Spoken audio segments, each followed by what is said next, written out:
top of the order making their way down the hill, please clear the course. And welcome you all back to the North American Youth Jumping Championships here at Glenville's Horse Park for our private schedule here at the Super Creek Casino International Ring. And we'll see the junior team competition and the young rider team competition. Round one order from the draw for the junior team competition this morning. Top 16 will come back for round two. The teams that do not qualify for round two will come back as individuals.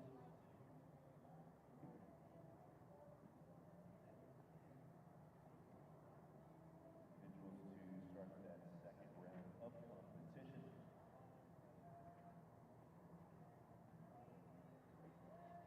We'll have 34 to show in round number one. And of course, number 1 through 12, 15 efforts in total. I'm allowed at 78 seconds. And granted, of course, there's not the Super Creek Casino International Ring this week.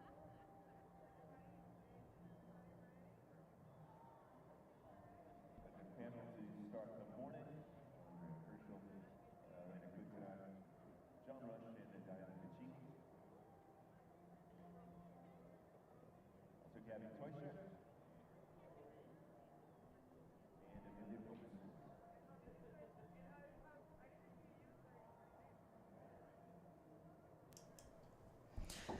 Very good morning from Traverse City, back with another day of the Gotham North FEI North American Youth Jumping Championships presented by USHJA. It's already been an exciting 2 days of show jumping competition here, and it's set to just keep getting more exciting. We have team action here for the junior category. We have 36 very impressive riders coming forth to try to take top honors for their team. Yesterday we saw zones 4 and zone 10 on top of the podium in the children's and pre-junior categories respectively. So today it is up to these juniors and later the young riders to try and win the gold medal for their zones.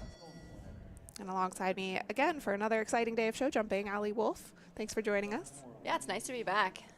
You know, Nick Granite, course designer, has done a beautiful job. You know, we'll talk about the course as we go forward, but first up, we're going to see Olivia Sweetnam. She's going to kind of show us the ropes for zone 4. And Olivia Sweetnam had an excellent round yesterday. She's standing in a very good place after her round. I believe she got edged out. She was in the lead for quite some time in that vault converted speed round. Got a little bit edged out, but still a very quick time and a clear aboard HDB quality for Sweet Oak Farm. She's had the partnership with this horse for a little bit now, so she really knows it. You know, it's a unique horse. It goes in its own style. It has its own kind of canter, but it's extremely careful, extremely competitive. They have a great partnership. This horse was produced a little bit by Jen Waxman when it was younger, so it has seen some of the bigger competitions. Olivia has moved up very quickly through the ranks, and quite deservingly so. She's really giving this a great ride here this morning, and a lot of pressure to have to go first on a track like this. I think we saw yesterday some of the riders that went first, while they still put in great rounds, they didn't really know exactly how tight the time was going to be, which ends up more often than not playing a role. Yeah, and this horse is naturally fast, so she really doesn't have to think so much about that time allowed, but really just kind of keeping it contained, keeping it to the last fence. And we see our first clear. Beautiful clear there. So well within the time allowed, which is 78 seconds at this point. So Olivia Sweetnam has nothing to add either for herself or for her team. Zone 4. And zone 4 coming forth on 13.82 penalties. So they're kind of in the middle of the pack. We have a few ahead of them, but quite a few teams here.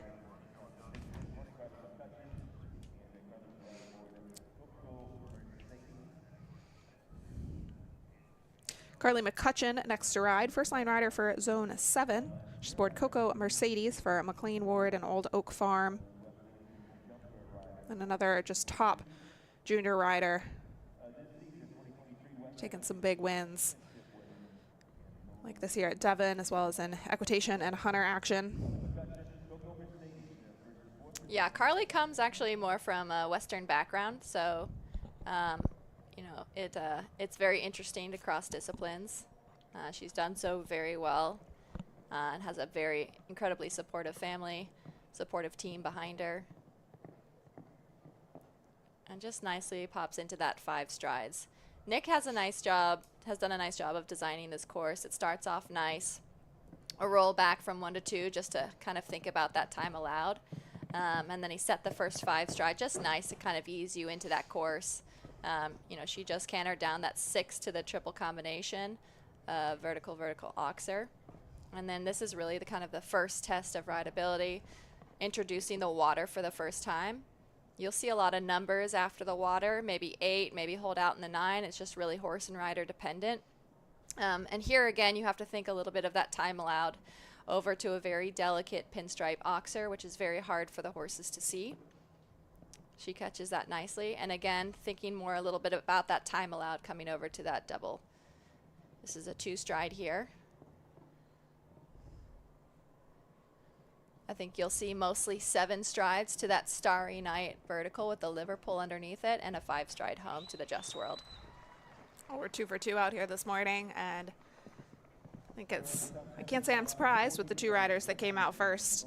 Beautiful rounds put in there by both Olivia Sweetnam and Carly McCutcheon to keep their teams on the scores that they came in on.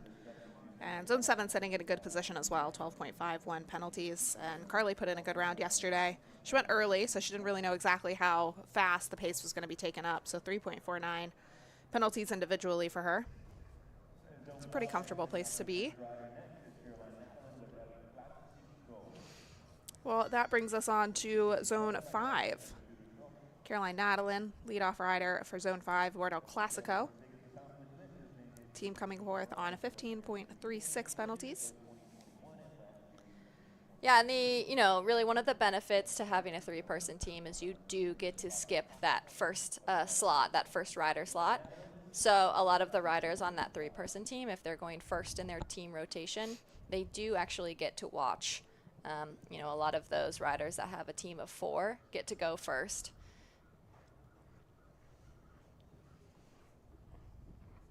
So we'll see some of those other zones come in a little bit later in that second position. Right now we're just kind of seeing those first riders, and typically the chef wants to put one of their stronger riders that's kind of been there, done that, seen this kind of height, knows the pressure into that first position. It really solidifies a strong mentality for the rest of the riders to come, and a lot of, that's unfortunate. She just rolled off the top rail of the skinny.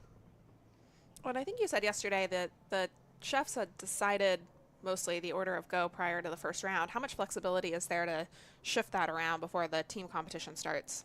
Yeah, so the chefs decided the order of their team rotation for yesterday's competition. They did have the opportunity to change that around for today's competition. I don't think you will see a lot of teams having done that. I think they're pretty solid in their own specific zone rotation of their riders. But they did have the opportunity to adjust it. So that's a great opportunity to get to ride and train with some other professionals. Sometimes it's the chef is someone you already know. It might even be your own trainer, but more often than not, it's a new voice and a new coaching mentality that you get to work under. So Caroline Nadelin coming home with just the 1, I believe. Yeah, otherwise she put in a beautiful round. And, again, we started seeing some of those strong rides. It'll be interesting to see where maybe some of those rails come in the future, which jumps pose the problem. Stephanie Garrett up next for Zone 2. Board Darius Kezeg Zed for Postage Stamp Farm. Zone 2 sitting very favorably. I believe ever so slightly in second place. Guatemala leads the way on 7.77 penalties. Just a team of 3. But Zone 2 with a drop score in hand, just behind on 12.15. So sitting in a good spot, and some really strong riders still to come. So yep. Stephanie Garrett leading off the Zone 2 charge here today. Yeah, it looks like they are sitting strong. Maybe Zone 6 sitting strong as well, just with a 3-person team. which is always impressive. Oh, right. They have an 8.73, so that actually puts Zone 2 into third. But less than a rail achievable. behind. I think it's only, less than a rail. I think it's anyone's game today. So far, Stephanie having a nice round. So obviously, you know, this course is definitely rideable. You know, again, we have to think about they do have that second round. So it's not just based upon this first round score. They do have to jump this all over again. Well, she gets a clear. And we did see yesterday with the children's and pre-juniors, the coming back and jumping another entire round can be a bit taxing on both horse and rider. We saw some of the riders a little visibly tired, maybe not giving forth the same effort that they did in the first day or the first round. And these jumps are just a little bit bigger, so. Yeah, exactly. And then you also saw teams that came back and rallied so strong with no one having a rail down. Maybe they didn't have their best first round as a collective. So it's, you know, that's the fun of this team competition too, because it's such a mental sport as well. And it's just a partnership. It's not just based solely on the rider. It's rider and horse. Ella Johnson jumping next with Next Star LH. Rider for Zone 6. And she had a great round yesterday. Just 2.16 penalties for herself and her team sitting in second place. So now we'll start to see those first riders of that 3-person team. She will be the first person for Zone 6. Gets a lucky rub at B of that triple combination, but it stays up.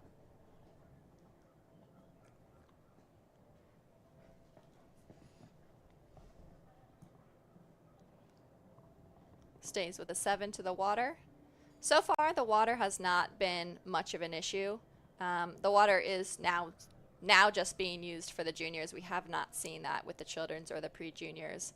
And yesterday, or sorry, the warm-up day, they were allowed to practice that if they so chose.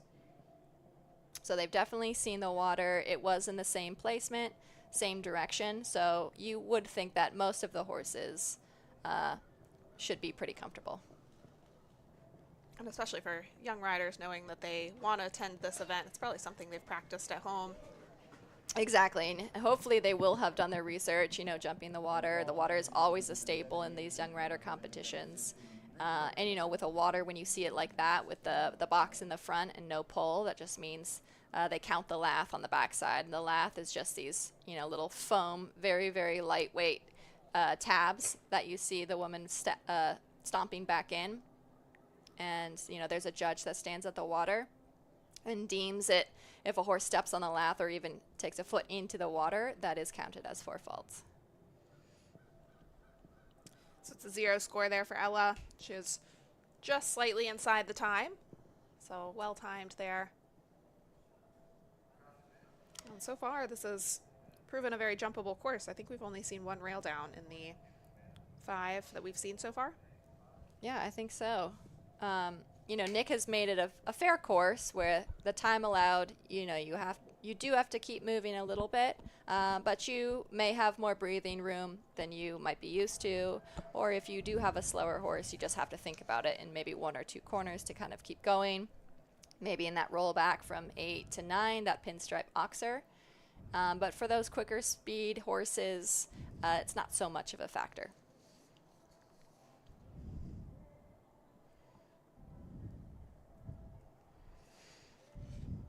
So now into our technically second line rider for those with 4 riders, but still seeing some first line riders for, we have quite a few teams on just 3 riders.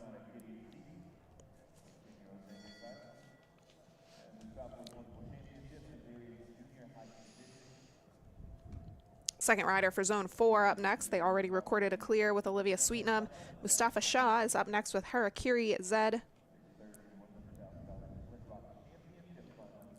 And they were the drop score yesterday, so looking to redeem themselves and put in a very solid round here. And if I'm not mistaken, he really did try and go for the time. He was really going fast, ended up having a couple of rails down as a result.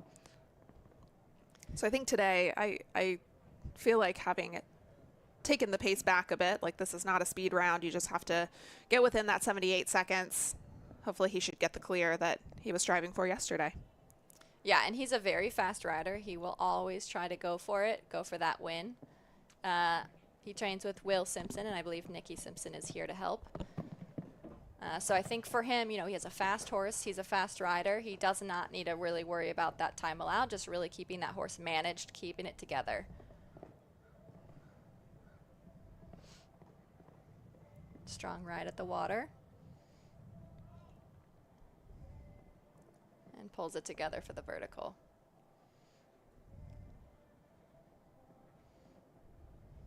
Now he can take a breath. You know, the time will not be a factor for him.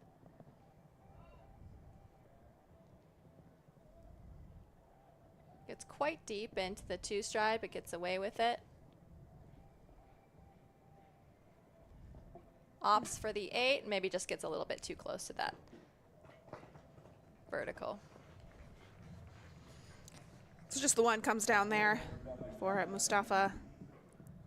But for a team that will have a drop score. So if the last riders, Mia Albello and Taylor Colley, can pull out the clear, they could finish on a clean slate for this round. One clear posted already. So 13.82 remains the best possible score there for them. But still a ways to go, because all of these riders will jump a second time. Yeah, exactly. The 4-person teams, they do have the ability to drop a score. So if it's not someone's day, they are able to drop that score. It doesn't necessarily mean that rider will have that same dropped score ability in that second round. It could be any of the riders. Whoever has that lower score in either round will be the drop score. So moving right along to second rider for Zone 7, Laurel Walker with Armani. Actually a pair that stepped up to 2-star action earlier this summer and took their first win in FEI. So becoming top competitors internationally.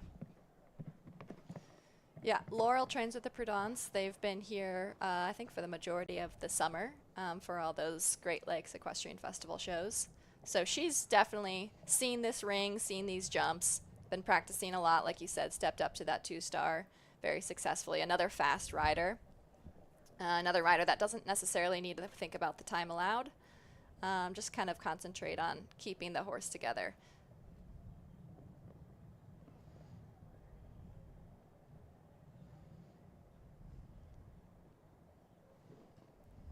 Light rub on both A and B parts, but they do stay up.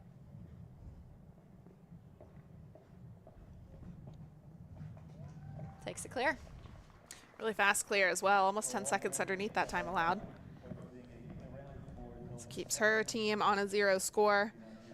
If they can get one more from either Eva Myers or Tessa Downey, they could finish this round 1 on 0. 12.51 is the overall score now for Zone 7.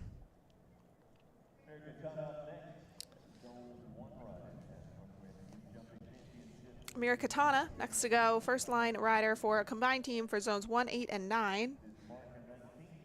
She's aboard Mark, owned by Lee Katana. And this zone didn't quite have the day that they would have hoped for yesterday. So sitting on 25.35 penalties. And again, with no drop score. So we see teams that came out strong, for example, Guatemala leading with the 3 riders. But just kind of, it all depends on how you and your horse come out on any given day. So this could be a totally different day for them. They could turn their situation around. Yeah, exactly. Not all is not lost, especially with so many teams. I mean, you know, they are within 1, 2, or 3 rails of each other. And especially for those not able to drop a score, that does affect the entire team.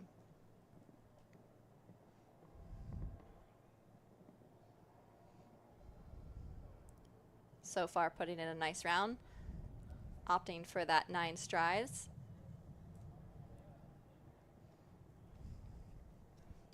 And having watched the others, you know, I'm sure she's thinking that time allowed is not so much a factor. She's able to kind of tone it down in a few places, get the horse reorganized. Light rub at B.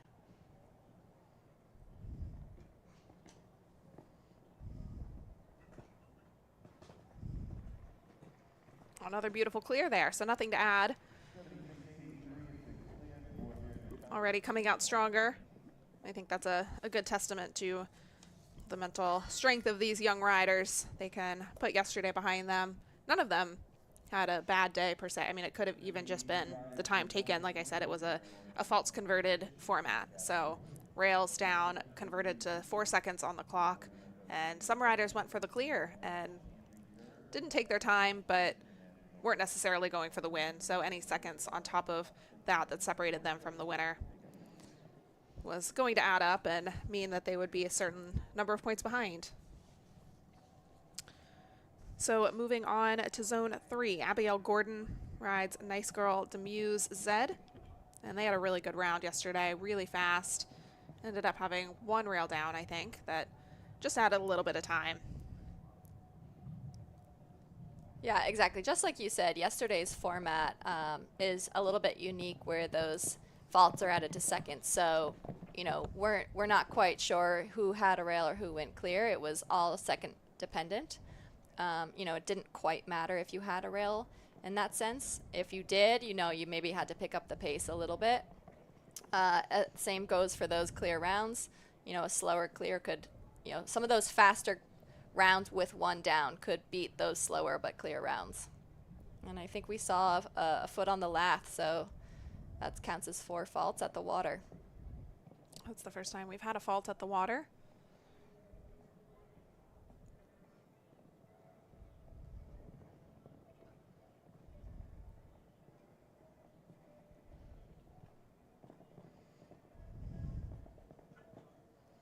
And just the foot in the water.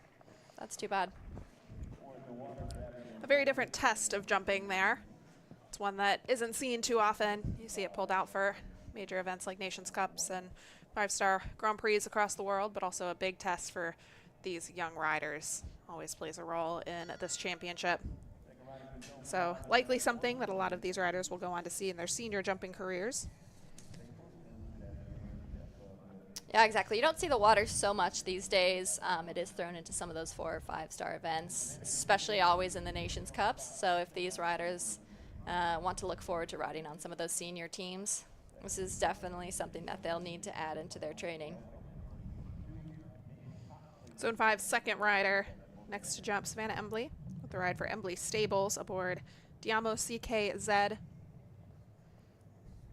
Zone 5 already has a 4-fault score from Caroline Nadalin, but they do have 4 riders, so they will have a drop score.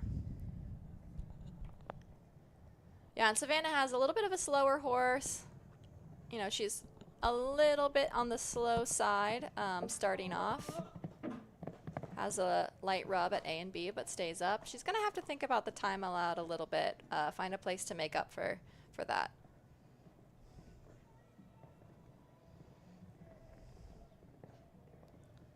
Ooh, 6 strides to the water, and unfortunately doesn't quite make it across there. You can see the little splash.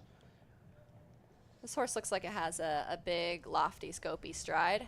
I think she was trying to hold back for that 7, but you know, with such a large stride, it just got away from her and ended up having to do the 6 and stretching too far to get across the water.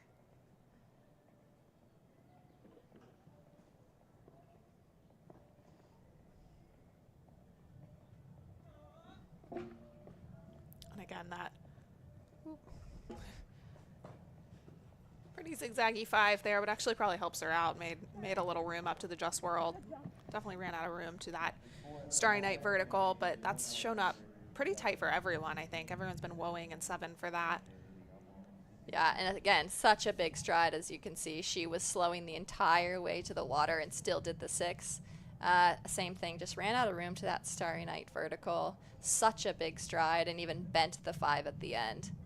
But she seems very happy with that round. She should be. That was a very solid round. You know, getting that experience under your belt is extremely important, and you're going to come back for that next round knowing a different strategy, perhaps.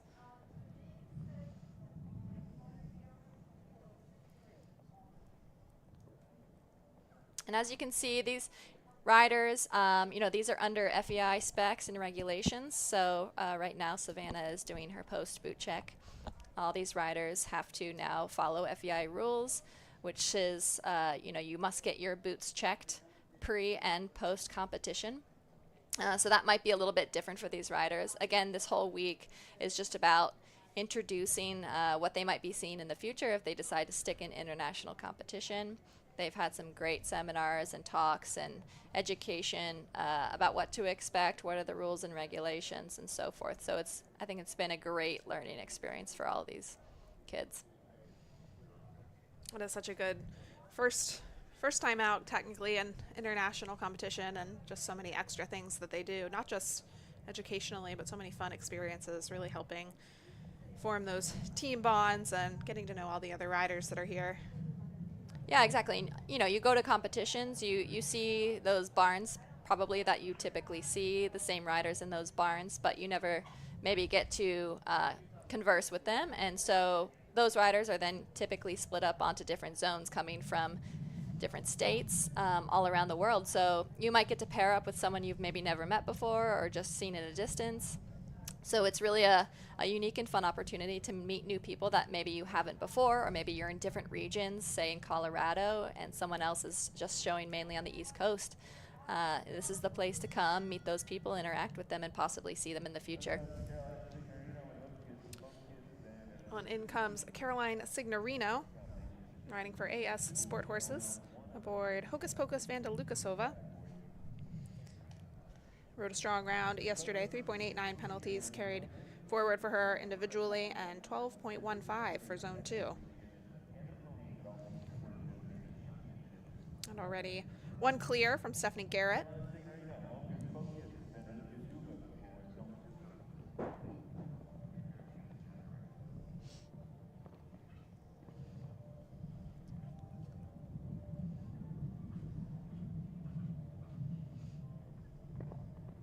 Keeping nice pace around a 2.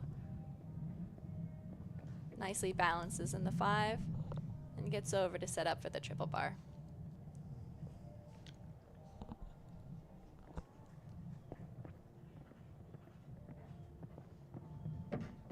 Little rub at A.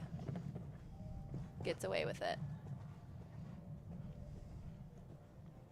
I think that line to the triple combination, I think it looks daunting when you first look at it, but it's riding really well. Yeah, actually it is. A triple bar to the triple combination. You know, triple bars typically invite you to want to ride up to it with a lot of pace to get across. You know, and then the test is coming back into the double verticals. So resetting that horse, getting it rocked back onto its hind end, up and over those really delicate double verticals, and then stretching again across that back rail of the oxer, riding right up into that corner. So far, she's tackling this course. And just has to watch the time. Oh, that was unfortunate. It really didn't look like she was moving that slowly throughout that course. I'm not sure where that time penalty really snuck up. It kind of was spread throughout the course. Yeah, she rode a beautiful round. You know, that horse just, it's a little bit slower than some across the ground, and just having to know your own horse inside and out, maybe finding those places where you can relax your arm a little bit, let them gallop out. You know, she's a little bit conservative, maybe rolling back to 9 and then getting over to 10 AB. But again, she'll get to do that course again, maybe find those places where she can step on the gas a little bit, make up for those 2 time faults. So we make it finally to our leading team. First line rider for Guatemala. This is Daniel Montenegro Ortiz and Ira Despan for Flavio Montenegro. And they took second place yesterday in the qualifier. So they're sitting on just 1.45 faults individually. 7.77 is that leading score for the team.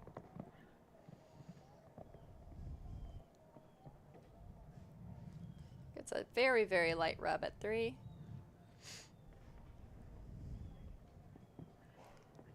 Little deep to the triple bar, moves up for the 6. And has B down with a light rub on the back rail of C. I just don't think he maybe got up to the 6 in time to balance for those really delicate double of verticals. Opts for that 6 to the water, and I think I see some water. Yep. touches the water there for a total of 8 faults so far.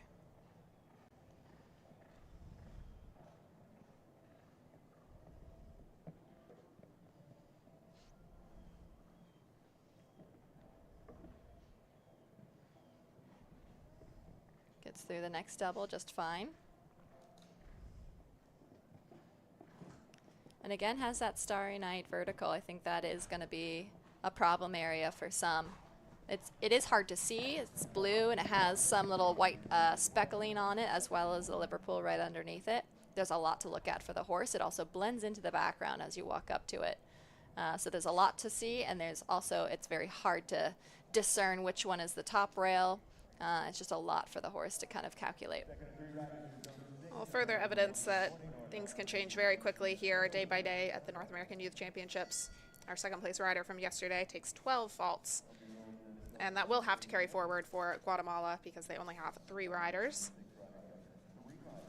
And that brings us to our overnight leader from yesterday. This is Nora Naus and Bretzel Darthenay.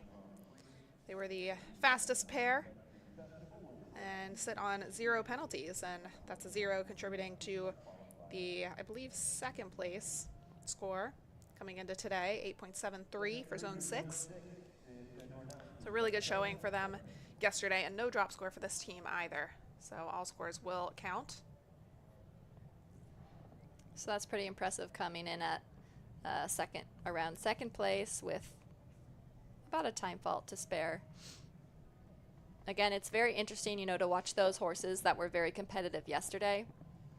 Kind of come into today, you know, did they expend too much energy? Are they a little wild still from yesterday, just running fast, turning quick? Or can these horses handle it? Do the riders know their horse as well? You know, it's just, there's a lot of factors to kind of take into account when you're jumping this many days. Steadies for the 7.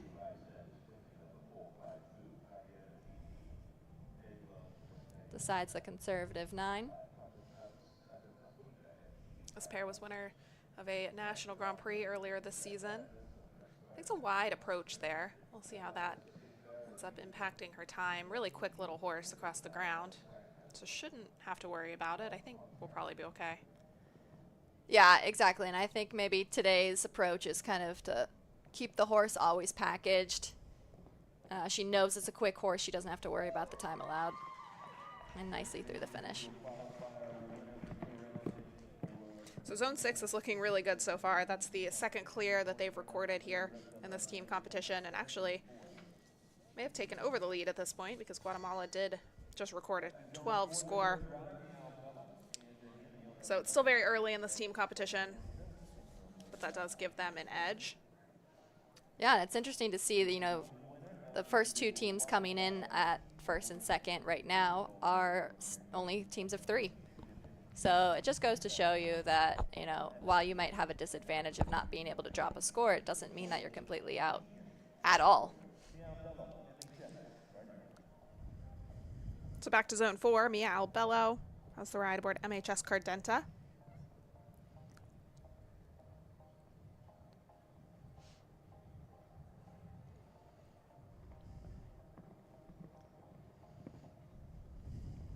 Mia also is typically a fast rider, you know, so on a pretty quick horse. So, you know, she doesn't necessarily have to think of that time allowed, just keeping that horse together as well.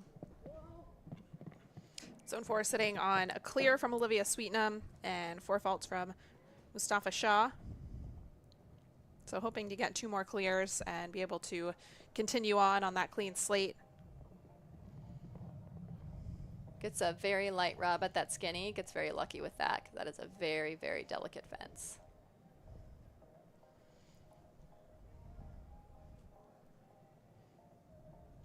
So now I think she just maybe has to worry about kind of keeping the horse together. Doesn't have to worry so much about that time allowed. You can see her really steadying for that Starry Night vertical. Didn't quite get it back in time. Overall, some really good jumping out there That means a 4-fault score will have to count for zone 4. Hopefully they can pull out one more clear from the anchor rider Taylor Cawley. But they do have a drop score to deal with there.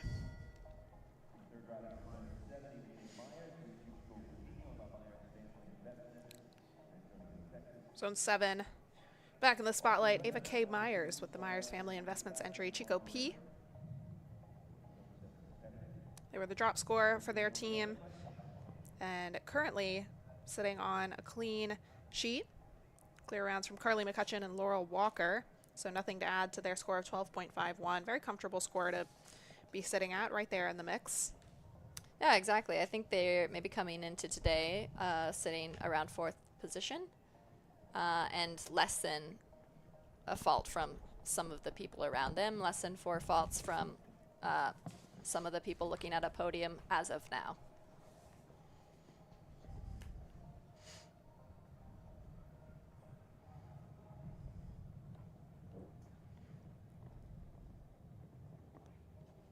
And I think I see some water there. Yep.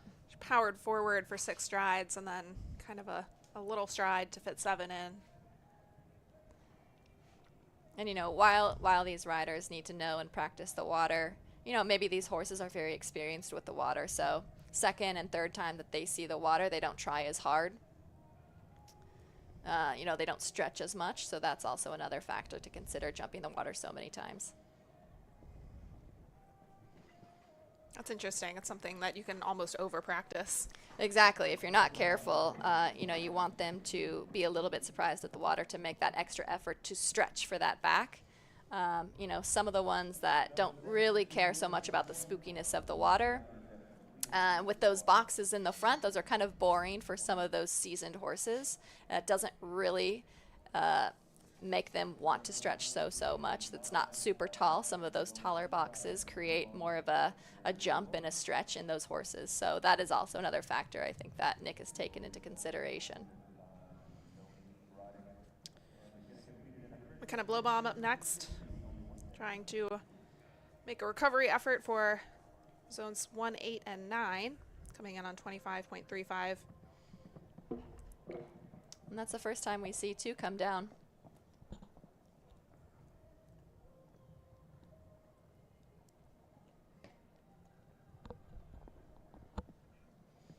This zone, another one, just 3 riders, so this score will count. Oh, and we just have a run out at B. Yeah, that didn't quite go to plan. I didn't quite see the way that she approached it. I think she's really just trying to keep this horse together. It looks like it has a very big stride. It wants to go very forward, and just came in with a little bit too much power. Really eats up the distances. So you see her a lot in the back of the tack, just really trying to balance him out.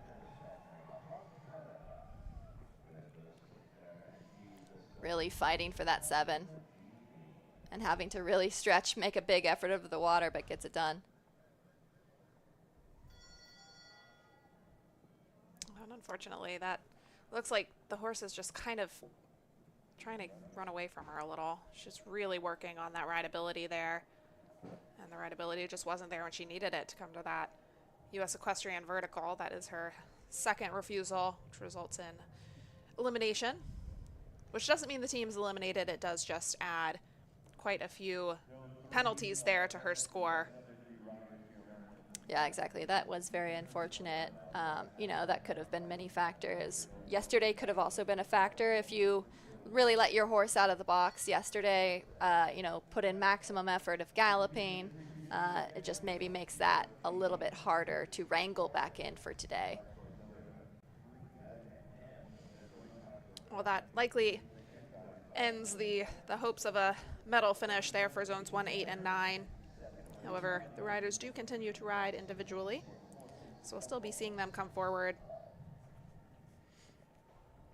And zone 3 welcomes back Hugh Turner. He's the entry, My Precious Diamond Z, for Sandra Ruiz. And I believe Sandra is also the zone 3 chef to keep.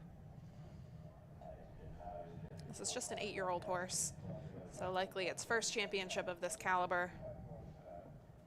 Yeah, you don't typically see such younger horses, especially the higher you go in these height sections. You know, an 8-year-old, that is quite young, especially experience-wise. Well, it's a very demanding event for an 8-year-old, like we've been talking about so much. I mean, it's 3 days of show jumping and 4 rounds. Exactly. It does get good experience for these horses to know what might be coming. He did get away with a few lucky rubs, and it just maybe caught up to him at the water. And has the next fence down. With the less experienced horses, I think it's kind of a few ways that they could face the water. You see some of them really almost over jump it and not want to come anywhere near it. And then his effort was just a little more lackadaisical. Didn't really care, almost like a puddle. Exactly. And that is, sometimes you'll see that opposite effect that we were just talking about. You know, some of these horses, when you have to ride so hard at the water, you just have to work that much harder to get them back on the backside or get them relaxed again throughout the course. And that's just the tricky part. That's what some of those seasoned horses kind of know to expect. Some of those younger ones, it might be a little bit more difficult. I think it just proved a little bit difficult there, but he kind of put them back together for that last half. So 3 rails down, or 2 rails and 1 foot in the water there for Hugh and My Precious Diamond. So sitting on 16 to add there for zone 3.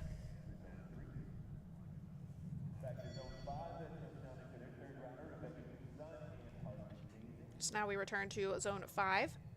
Rebecca Gutstein and Harley David ride for Samuel Perot.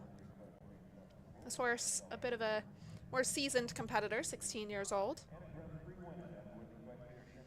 So he's been around the block a few times. And Rebecca sitting on just about 5 penalties, hoping to continue on a clear. Zone 5 has not seen a clear yet today. Yeah, and I think this horse has actually seen these youth championships before. I think she's trained by Amelia McCardle. And I know Amelia has used this horse before with some other riders in these championships in the past. So definitely this horse has seen this kind of caliber of competition, this many rounds. So it's, you know, it's a nice feeling to be sitting on a horse that's been there, done that. It gives you a little comfort as a rider.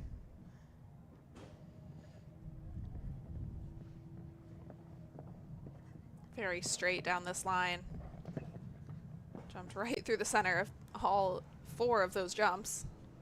Yeah, that was beautifully ridden.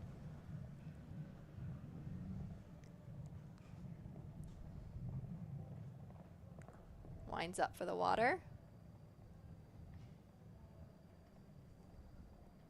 And comes back for the vertical.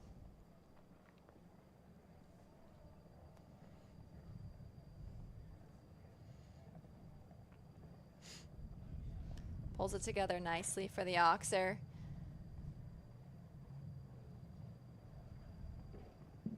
Just touches. Both A and B come down.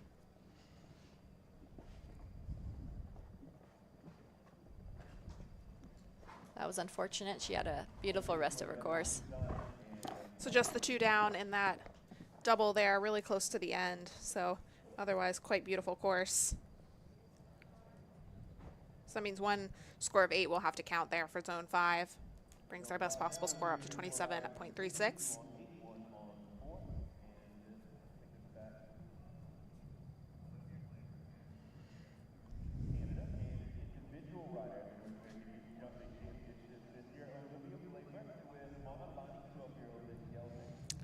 Onto an individual rider for Canada. We have Olivia Blaber with Monolani.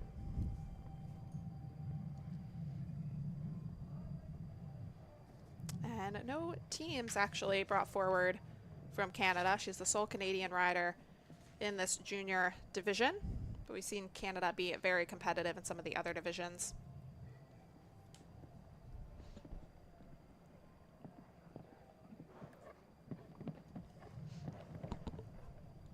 Yeah, and it's nice that Canada can participate even with individuals in every section. They brought forward a really strong team or group of riders. It's a very, very supportive atmosphere over there. We saw a lot of red shirts the other day. representing Canada, so they have a great cheering section, great support system. So far, putting in a nice round, and I may have just jinxed that. That's the curse of the commentator. You know, a lot of them are not meeting that two stride the way they might want it. They're getting all a little bit stuck underneath it. Most of the horses are actually jumping quite nice over it, though. Sticks with the 4. It's a really good round in all there. She came in on 4.67 and leaves on 8.67. So still up there, still very much in the fight. And scores are changing very quickly here. Other individual competing next, we have Cameron Tremino. And Cameron actually didn't have the best day yesterday. She was first to go, and her horse just gave a little too serious of a look at one of the fences, and she had an unfortunate dismount, but here to redeem herself. Yeah, exactly. And just like what we've been talking about, if you're eliminated yesterday, you know, you can still go today. And I think for some horses and riders, they just want to solidify that partnership again. They may just have had one simple miscommunication. We've seen that in the children's and pre-juniors, maybe a separation of ways, but then they come back and produce clear rounds. So Cameron's a rider for Zone 10, and their team did not make it into this team competition today. But Cameron competing as an individual, continuing on. great ride to the water. Gets him back for the vertical.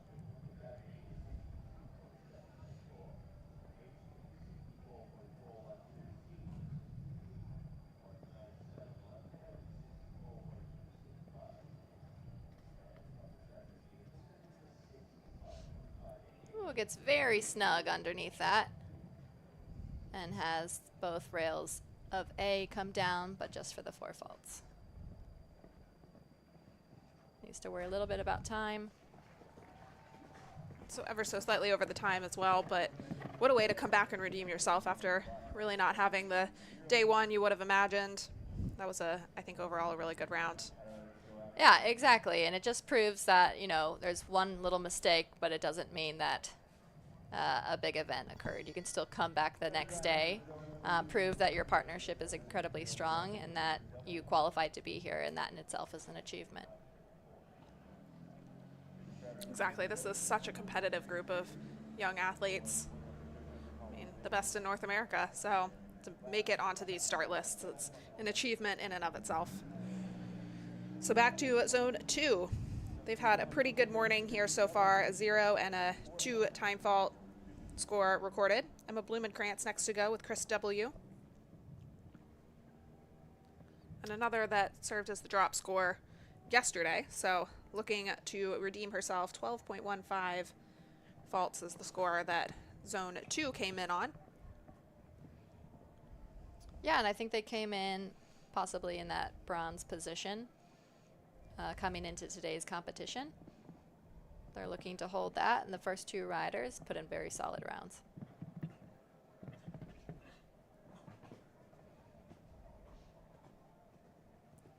Got through that triple combination, no problem.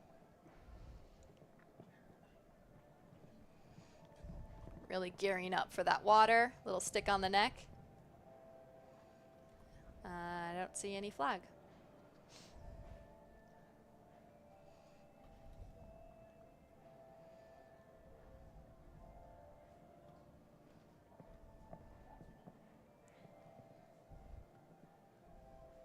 Now she's just trying to pull it back together for that last line.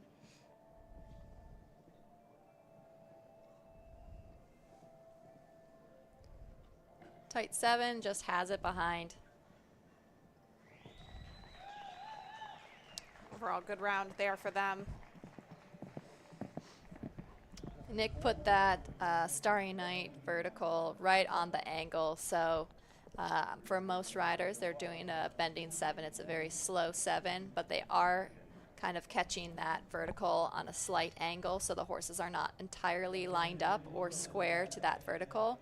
And then they see the jump ahead of them that they need to jump, and then they maybe forget about their legs jumping that Starry Night, so they don't completely finish jumping that jump. So it's catching a few today. Another Zone 10 rider coming forward. Not recording a score for the team, but jumping individually. This is Layla Diab. She's aboard Matahari HL.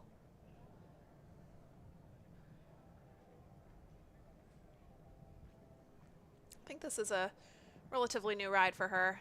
If I'm not mistaken, she piloted a different horse last year and took a very top result, winner of the first individual qualifier. On the first individual qualifier yesterday didn't quite go the same way that it did last year, but she's back to try to improve upon her score. Yeah, and so far posing no issues. You know, she does have to worry a little bit about that time allowed. She's been a bit conservative. Ride strong at the water. Continues to the vertical. Taking a little bit of that wider path, a little bit on the slower side.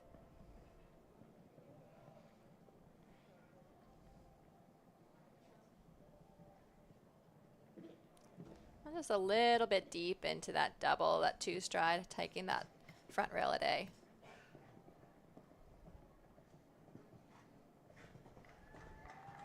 Finishes within the time allowed there. Kind of picked up the pace down that last line. So just the 4 carrying forward for Layla. Yeah, maybe taking one additional pull than she probably wanted to at A of that 2 stride. But overall, a very, very solid round.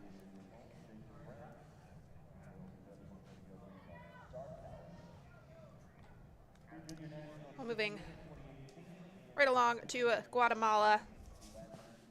Second line rider. They came in looking at very good, 7.77 faults, but their fate changed pretty quickly. 12 recorded by the first line rider, and with only 3 riders, that 12 will have to count.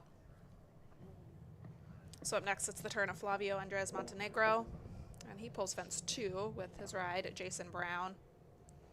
Another young one, just 9. And that's, I think, the second time maybe that we've seen number 2 come down. Again, another really big strided horse. Ooh, it just has a little stumble between B and C, but that was a beautiful recovery. It's like a really tall, long-legged horse. One that you might have to pay a little bit of attention to time allowed with. Yep. Really struggling to get him back to that vertical after the water, but does so nicely and then lets him open back up again. A bit of that wider track. But again, this horse covers a lot of ground with that stride.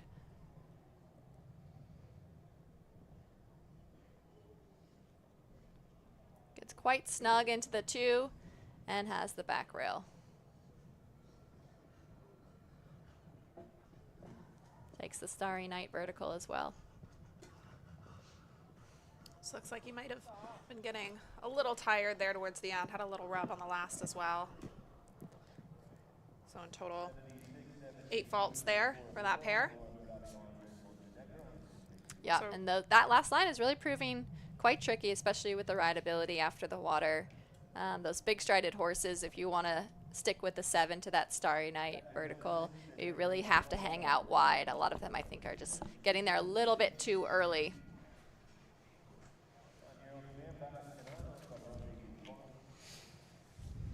Back to Zone 6 for our next rider. They are looking in great shape. They're holding down the lead right now with 2 clear rounds of the 3 riders. This is the final line rider, Elise Stevens, with Omega HNDB. Yeah, so now we get into our anchor riders. You know, these riders typically will have the most or more experience than maybe some of the other riders on their team. They maybe have been doing this level or have been in these team competitions before. You know, these are the riders that have to handle probably the most pressure of any of their other teammates. They are the ones carrying that final score to count for their team, especially if they're in a ranking position, a podium position.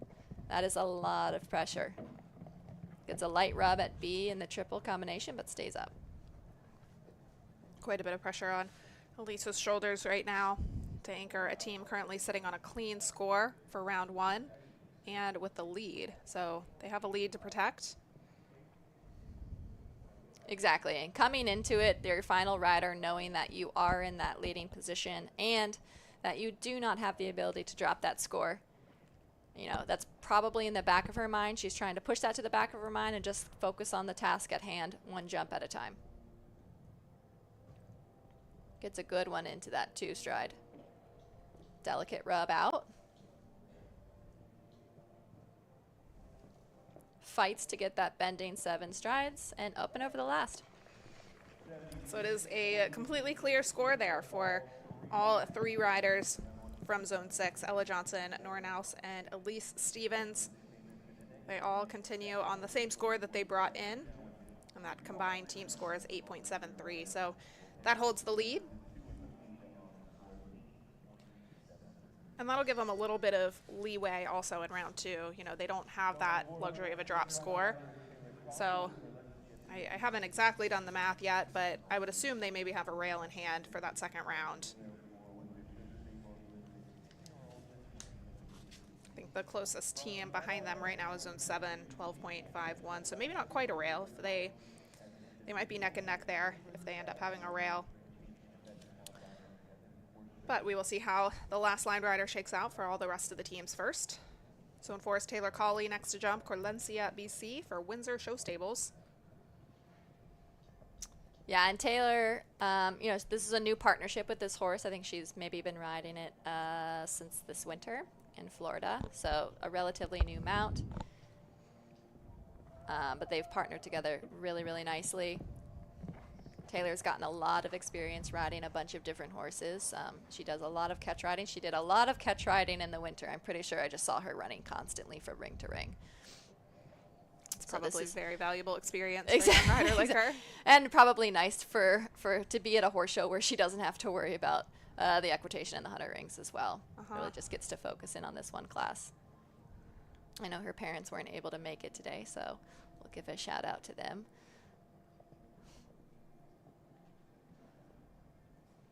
And so far putting in a really beautiful round. Gets a little bit deep, gets away with it.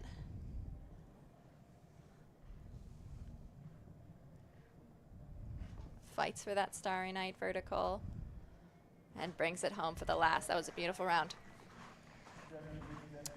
So she gets the clear for Zone 4. That'll put the team on a total of 17.82. Finishing up round 1 of this team competition. So a pretty comfortable place to be. You know, they would have liked to get one more clear and not grow that score at all.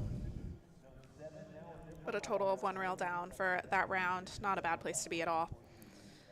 Zone 7 also looking in great shape. They recorded 2 clears early on, a 4 from Ava Myers, but they could drop that score if this last rider is to jump clear. Tessa Downey and Isabel for Horse Orchard.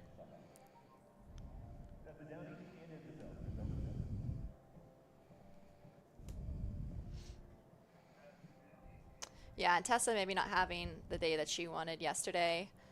Just had a little drive-by at an oxer at the end of the ring.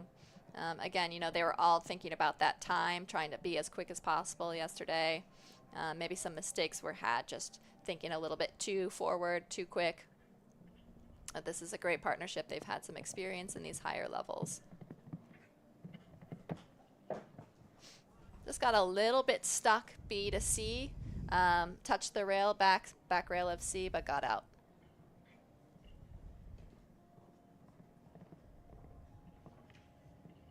Big jump over the water.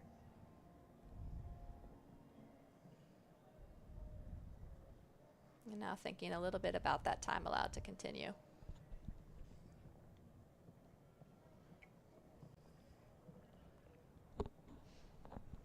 Now she's just trying to pull it together.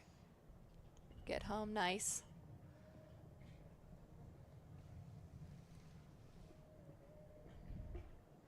Light touch on the Starry Night. Sails the last, and it's a clear there for Tessa Downey on Isabel. So that leaves them on just 12.51 faults. It's a really good score to end on there for round one. They sit in second place on a completely clear sheet. They get to drop the score of 4 from Ava Myers. So 2 teams rode to 3 clears in this first round so far. So level of jumping is very high today.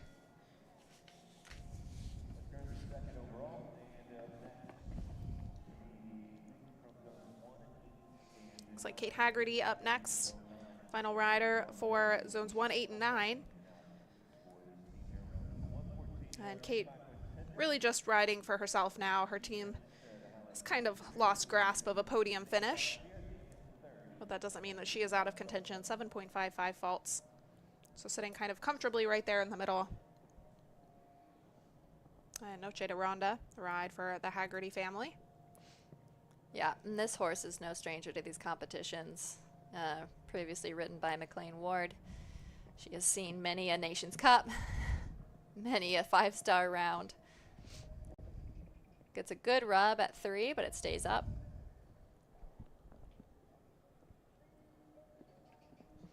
Little cluck over that triple bar.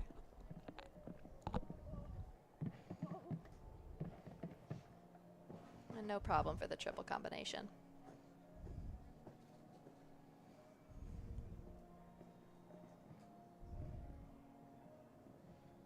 Really slows down for that 7 and stretches for the water and continues for that vertical.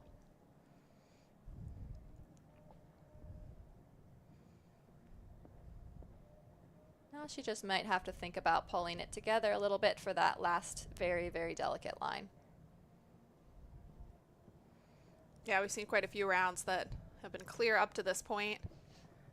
And that's all about the way that you piece together these final few fences. They're very challenging. Yeah, it gets quite deep into that 2-stride, but definitely gets away with it. It's a really scopy horse. Oh, no problems there on course. So she gets that clear and continues on 7.55 faults.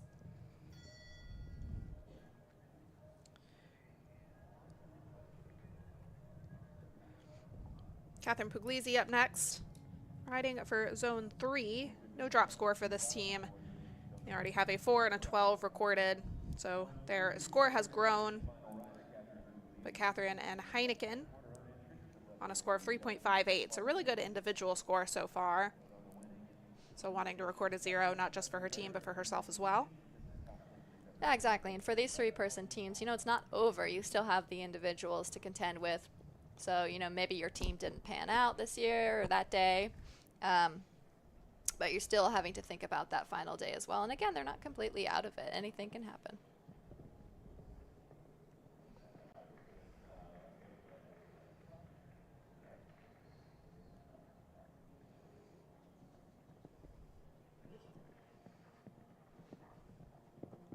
Sitting tall for the double of verticals, kicking out, no problem. She rode that really nice.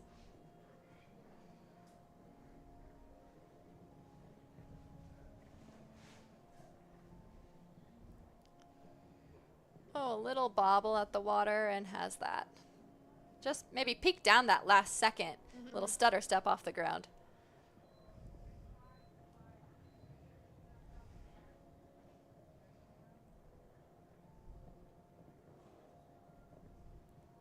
But recovers nicely and keeps going. You know, something might happen on course, so you just have to put it in the back of your head and keep continuing, not let it affect the rest of your course. Because the rest of the course is beautiful. Exactly, yeah. She was able to really put that behind her and continue riding. And she adds the 4 faults, but still on a pretty good score there, 7.58. So as an individual, I think she is.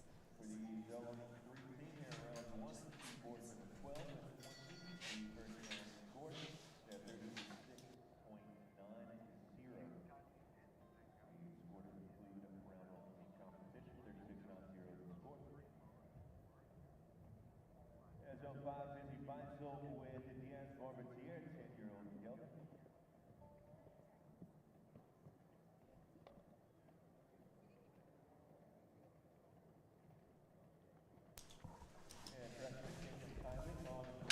All right, continuing right along. Katie Keeley in the ring now, Mystic C. Vanta Hayveld. Actually, I think, yeah, that is Katie.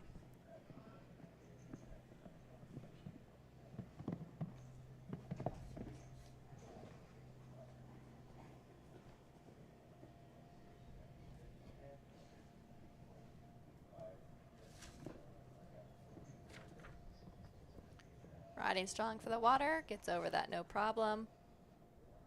Keeps that pace to the vertical. Yeah, that can be a risk there, but clearly knows her horse well, knew that the horse would stay careful. Keeps continuing, gets a very good rub at that pinstripe boxer. Gets away with it though. Same thing at the front rail of A. She really needs to think about pulling it together here. Light rub there. Really fighting to stay straight. Oh, that was unfortunate. That was unfortunate. The last comes down. Just kind of struggled to keep the focus down that last line, and really we haven't seen the last jump come down. Yeah, we've seen some light rubs on it, but it has not really proven much of a problem. So competing as an individual there, her score does not impact her zone. Izzy Beisel next to go. She rides Diaz Barbatier. And she's the anchor rider for zone 5. They have yet to see a clear round here. 15.36 was the score that they brought in. They have a 4 and an 8 that will count. And then one other score of 8. Currently is the drop score. Izzy hoping to get a clear as to not grow that any further. Yeah, Izzy, another busy rider. You know, definitely riding a lot of horses, especially with her dad. David Beisel also here to come support. David being a very prominent, very fast rider. Always can count on him to get into the jump off and always as a contender for the win. So Izzy has definitely followed in his footsteps. She's been very fast at every level, rising up through the lower levels of the jumpers, and always one to watch when it comes to jump off action. Exactly, and she's a fighter, so you know she's gonna try to get it done first and foremost. Really had to fight there. She kind of powered through, almost thinking probably about the time allowed, and then realized she had a little too much coming to 6, but that line working out nicely for her. Exactly, and it's a little bit of a tricky horse. You know, the little bit of a funny mouth, but she knows that she needs to keep continuing with the pace. Just the pace is helping the horse. It likes to go at this speed. But then she also has to wrangle it in, and that's just at the end of the course kind of the challenge for her, especially this next fence. She really needs to pull it together. Ooh, fought every step of the way there and got the clear that she wanted. So that will add nothing more to the score for zone 5. Just a 4 and an 8 to add. Exactly, and that was a beautiful round. And again, you know, the horse by the end of the course always gets a little bit strong, a little hard in the mouth, and she just has to fight those rest of the steps. She really fought hard for that last line.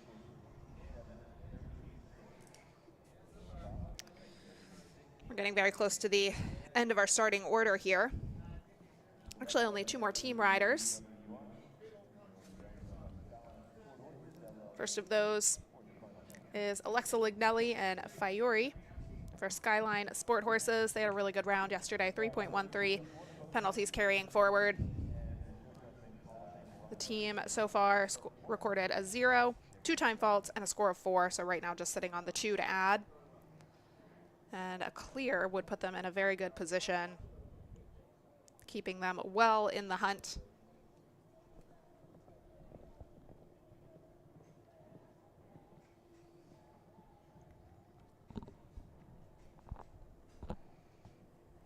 Yeah, and fence number 1 seems to pose no problem, just gets them nicely into the course.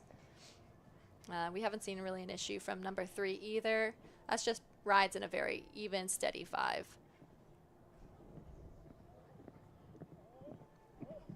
She's really fighting to get that back here. Nicely through the triple combination.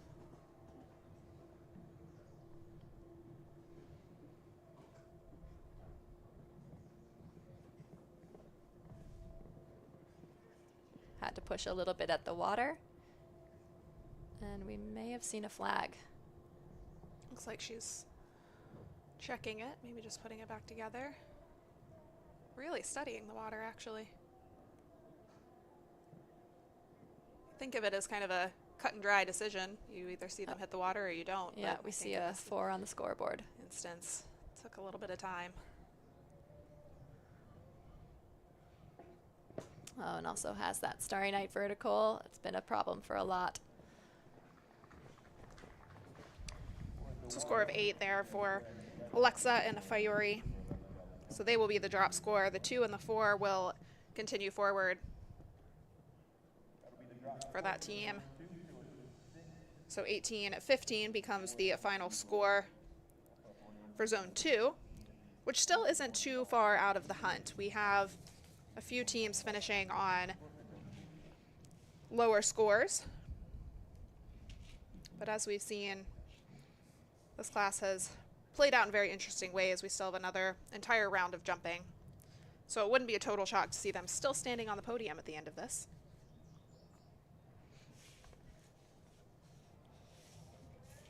There you see final scores for Zone 2 after round 1 of jumping.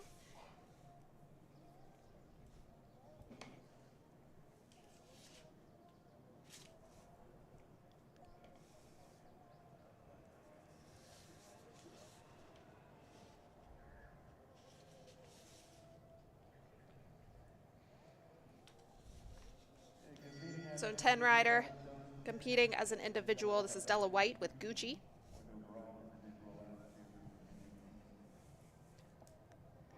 Zone 10 not quite making the cut to return for the team portion, but sending forth its riders competing as individuals. Yeah, and again, you know, not really not competing for a team and not really competing for an individual score to get to the final day. But again, just wanting to get back into the ring, kind of smooth out what maybe went wrong the day before. This horse still young, just 9 years old. And Della competed last year at NAYC aboard a different horse, so this is probably its first championship format. Taking on higher levels with Della, and she has an impressive string of horses jumping National Grand Prix now. Yeah, this one being young, you know, we saw it come in. It just, you know, looked at a few of the bushes on the ground. Maybe it's a little bit of a spookier horse, studies some of those fences.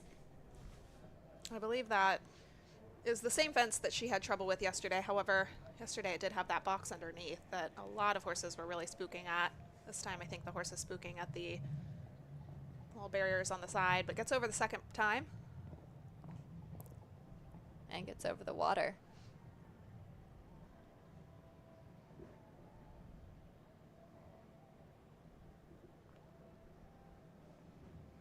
And again, these things will happen on course, especially even on senior teams. This could happen. You still need to continue. So she's really pushing forward, you know, practicing,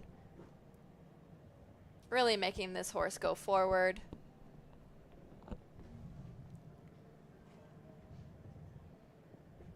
It's really kind of backing off some of these fences, really studying the fences. So accumulate some time on the clock, plus additional faults for jumping.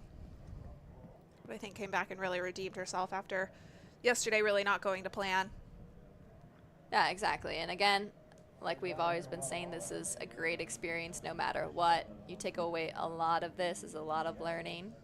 You know, go back to the drawing board, figure out maybe what went wrong on course, and really go practice that and come back stronger. So our final line rider for Guatemala comes in on a pretty competitive score individually, 2.27. He had a really good round yesterday. Carlos Andres Mini Morataya and Just Vies. But Guatemala's fate has quickly changed. They came in as the overnight leaders, 7.77. They've already recorded a 12 and an 8 with no drop score. So I'm not sure how much a clear round would really change their chances at a medal here today. Yeah, exactly. But again, looking at those individual points. He's quite close up in that top few, so less than a rail separates him from that first place person so far. So that's definitely something he's riding for.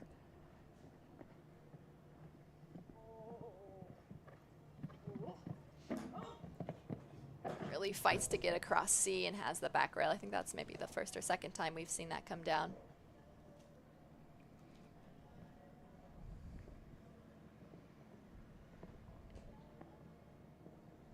Pushes hard at the water and really fights to get him back. Puts a nice angle on that jump. I think gave himself a little extra space. Yeah, Nick did it was very nice there. I feel like, you know, a lot of times we see very tall, skinny, delicate verticals set right after the water. So you have to ride really hard to the water and then get them right back in a straight line, you know, to that next fence. And so he gave you a little bend so you have a minute to kind of regroup before hitting that next fence. Just the one to add there. So as an individual keeps him in the hunt. But Guatemala recording no clears here. Finishing on a total of 35.77 for round one. So just showing how much can change day by day here at these championships. It's the final team rider. We have one more individual to compete. So it's Lola Head with Adelita. Competing as an individual for zone 7.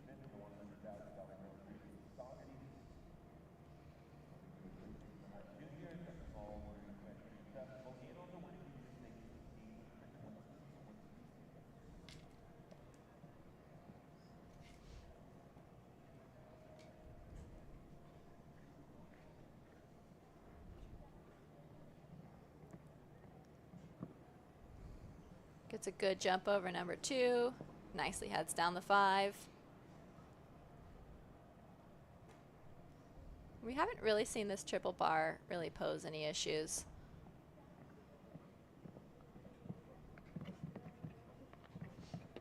And nicely through the triple combination.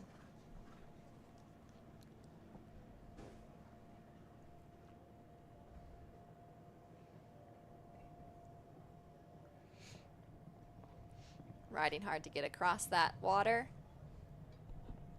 and pulling it together for the vertical. That was nicely ridden.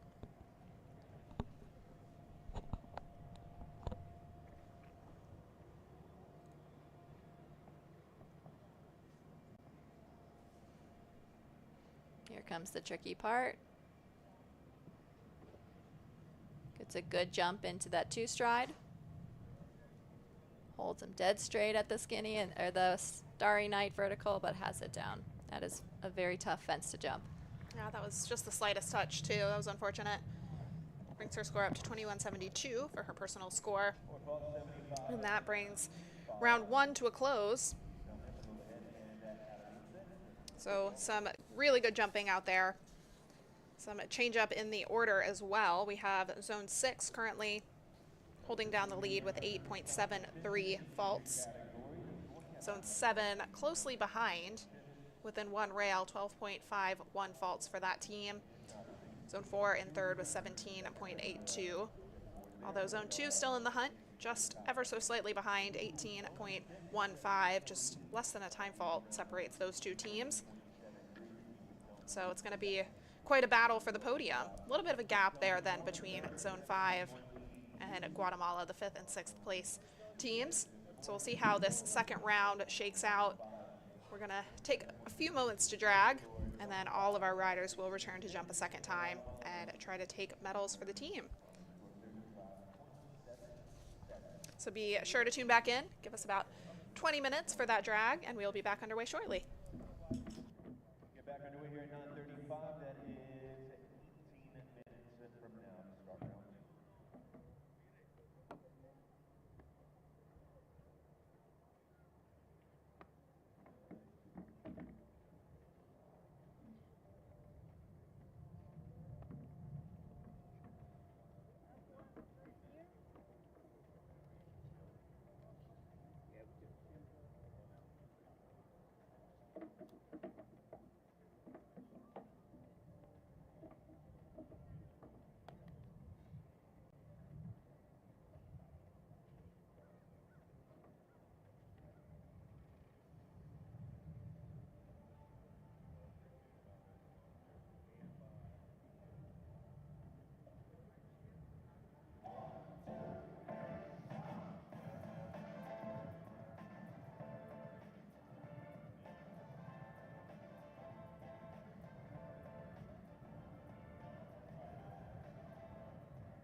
U.S. Equestrian. Thousands of equestrians have united to watch, to learn, to experience, to compete. In the pursuit of fairness, safety, welfare, and joy. From the grassroots to the Olympic Games, Each with personal goals, but all united together for the joy of horse sports. Ride United. Ride with US Equestrian. Normal. Nice. You can roll with that. Or you can roll the dice. Be the brave and boldly go a different way. A different wave is the risk taken by the gamers, chasing the glimmers. We're the risk takers, the loud laughers, the grand Traverse Bay late night swimmers. It's about the destination, it's about the way. And at Turtle Creek Casino in Traverse City, life is a game, and this is how we play.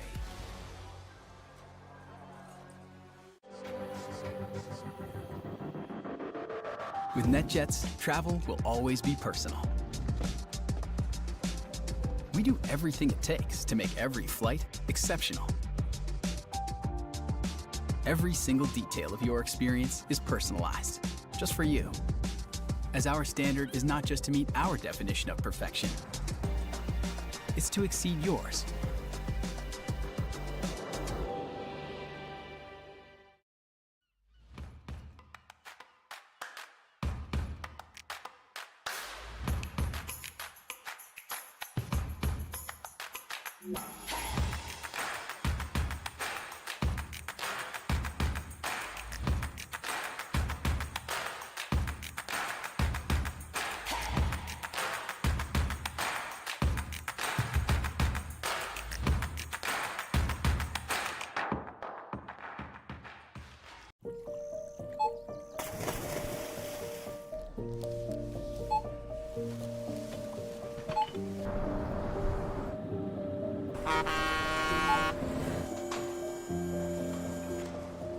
Whenever you shop Meijer, you shop for more than yourself. You help support sustainability in all our communities. Thank you. Today, tomorrow, and for years to come. What makes good footing? More importantly, what makes safe footing? Is it the dimensions, the foundation, or the irrigation? What if we told you good footing is not a single aspect, rather the entire process, from the design and intended use to which arena builder you choose? With GGT footing, it's not just the most trusted arena additive in the world, but the experience and knowledge to ensure your footing is safe.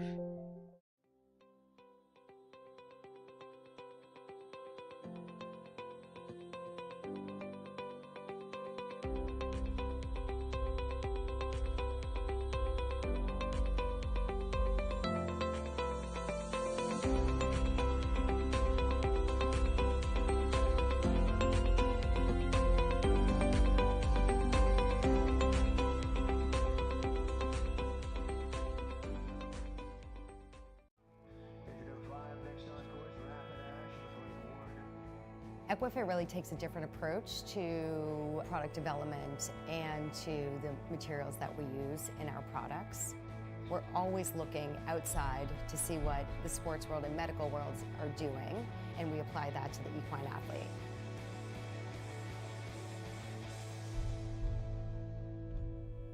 We love horses, so that's just what really fuels us to do what we do.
We fly horses anywhere around the world, whether it is a hobby horse or it's an Olympic champion.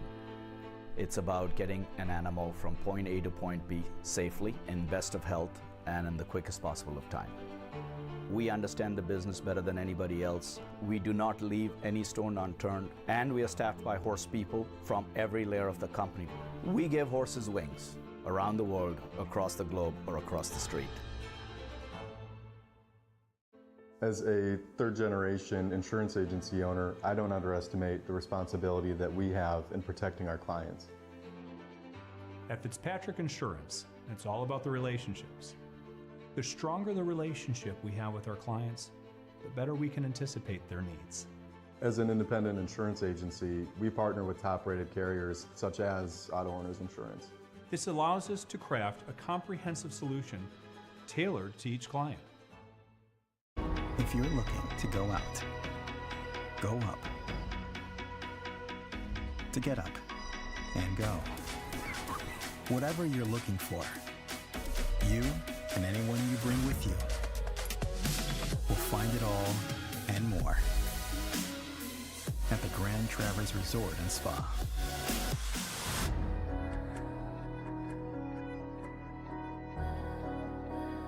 Get up and go. Do something different, just to see what happens. Make a plan, but go where the night takes you. Leelanau is a place that feels like home. That is home, after all. And after the work is done, the lights are on, its doors are open.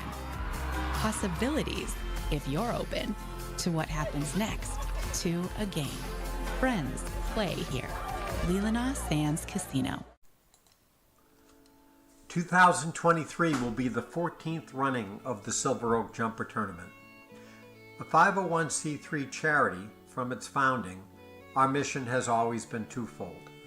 First, to provide a jumper show format where horses and riders are celebrated, with all the unique care imaginable. Second, our efforts have become inextricably intertwined with the Kevin Babington Foundation. If you think about it for a minute, it's so logical. If we are to promote and celebrate the sport's athletes at their peak, how could we be less invested in supporting those living their worst nightmares, recovering from spinal cord injuries, and this, the world's most beautiful sport? Together with our partners, the Morrissey Management Group, and the spectacular venue that is, in fact, Traverse City, we will collectively aspire to serve both objectives. So mark your show calendars and join us September 6th through the 10th. And for those who can't make it, you can be treated to the live streams from the Traverse City website on Horse Show Live.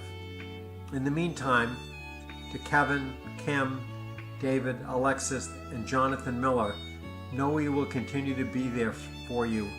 Please visit us at kevinbabingtonfoundation.org.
Back with round 2 of the team competition for the Gotham North FEI North American Youth Jumping Championships presented by USHJA, the junior division. We already saw all of these riders jump once, and now they're back to take top honors for the team. But first we have to get through the individual riders. These riders not necessarily posting scores for the teams, but hoping to put in their best possible round, continue on the lowest score possible. Della White leading the charge. She was at the very end of the order, so I feel like she just jumped, so should still be nice and warm, have the not too distant memory of jumping this course. And she just had a little mishap at this next fence, the horse just being a little spooky, caught off guard both yesterday and today by these materials, and it gets it perfect this time around. Yeah, exactly, and that's the benefit, again, to jumping these 2 rounds back to back, and especially just like you said, she probably was in the ring not more than half an hour ago. You know, so a horse being a little bit younger, it still looks very fresh. It was a little bit spooky earlier in the round, definitely spooky yesterday. But it's a great thing for her to get back into the ring, kind of smooth out the things that she maybe needed to work on.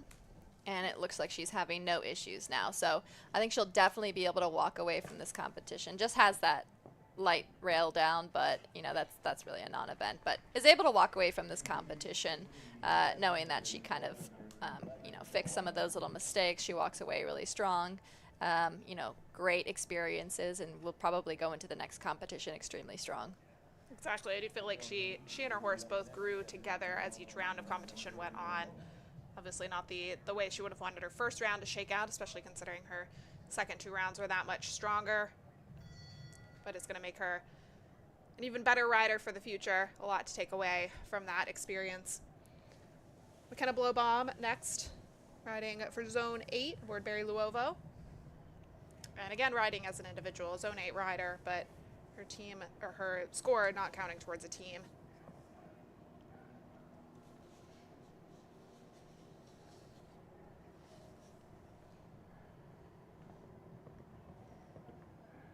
Just 2, just comes down. I think we saw, yeah, just like you said, the elimination from her, which was extremely unfortunate in the first round. You know, again, it's very hard riding for a 3-person team. You do not get the luxury of that drop score.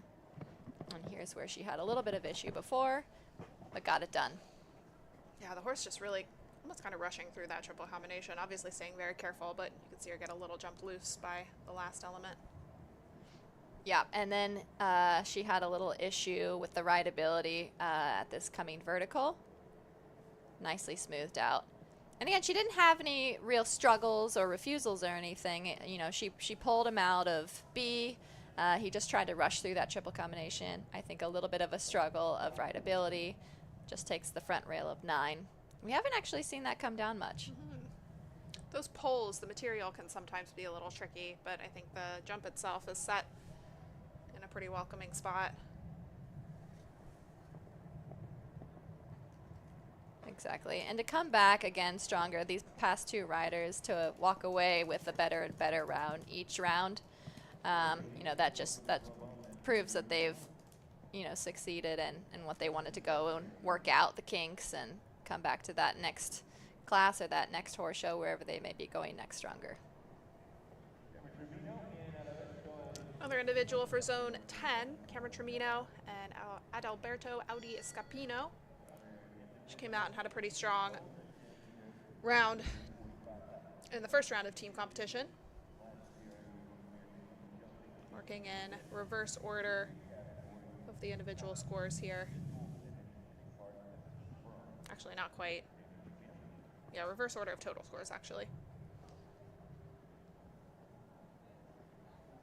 Yeah, I think just dropping 1 pull in the previous round, maybe a time fault. So, you know, for her, she's going to have to keep going around some of those turns. The time isn't necessarily incredibly tight, but there are places that you do just need to have that in the back of your head. Already, she's starting off a little bit looser. Gets a little rub at B of the triple combination, but nice through there.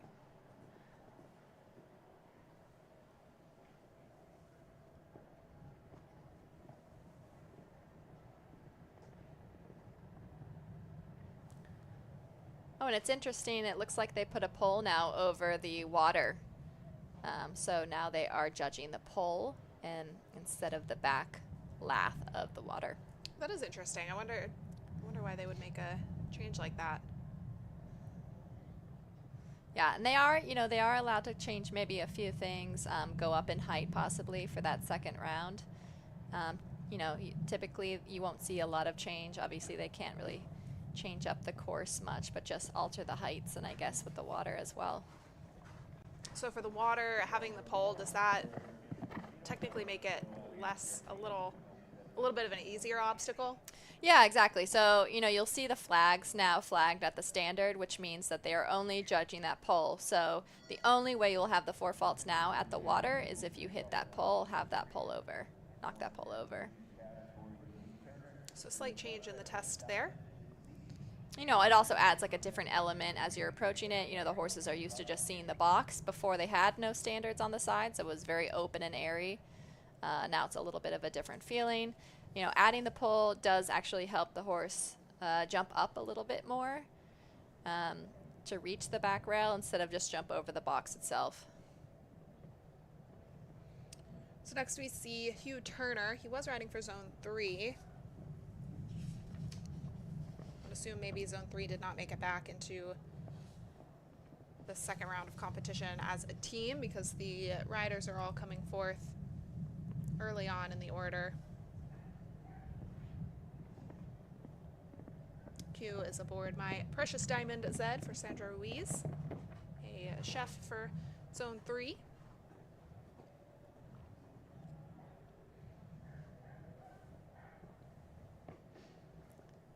Yeah, and I think we talked about this being a younger horse, only 8 years old. So, he's really just also going in to get experience, not only for himself, but for his horse. Just takes out that vertical after the water. I actually don't think we've seen that come down a lot either.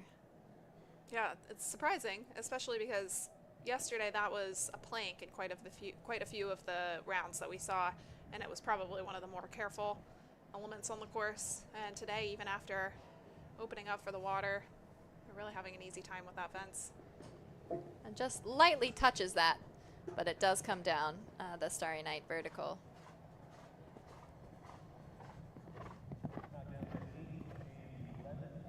So just a couple of rails down for Hugh.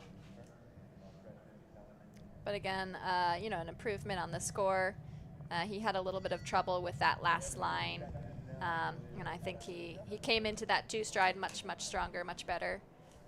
Overall, an improvement. The horse walked away confident, so that's really what you can expect and you can ask for this course and such a young horse. We'll head up next with Adelita. She was the closeout rider in our first round, so back again early in round 2, competing as an individual. These riders will compete in their individual final on Sunday.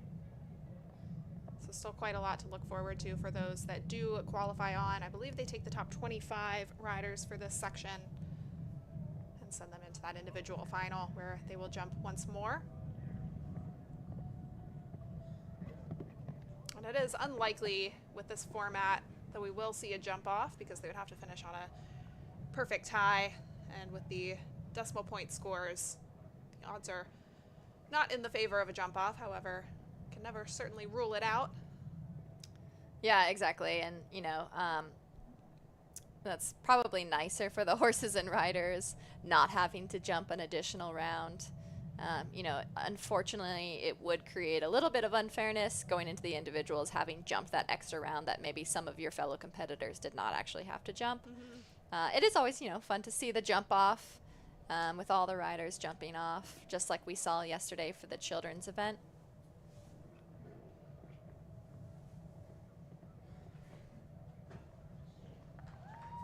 She gets that clear, well-timed as well, so nothing to add there for Lola's score, 21.72, the score that she'll carry forward.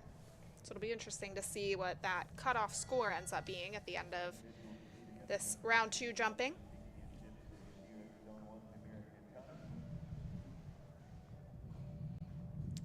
Amira Katana posted a clear round first round of competition, so nothing to add to her score of 9.23. Sitting pretty comfortably there. If she can pull out another clear, I think she'll be in good shape for the, actually this is Laura Walker moving slightly ahead. Yeah, and again, unfortunately, they had the team of 3, where 2 of those riders produced beautiful rounds, beautiful clear rounds. So, you know, now they're just going on to focus really on the individual aspect. This is Amira. Just a slight blip in the graphics there. So Amira continuing on, hoping to get that clear round.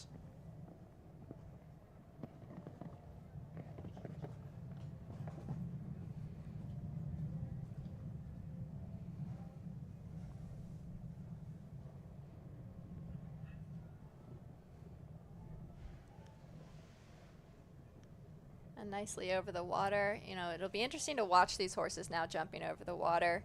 I think you'll see a little bit more height to it, a little bit more roundness. You know, for the ones especially that didn't quite care about the water as much, it didn't bother them as much, you might see them making a little bit more of an extra effort. And I think Nick will be using the water in that, at least the first round of the individual competition. So we will see that once more. And just coming down on that Liverpool. So late rail there for Amira. 13.23 penalties.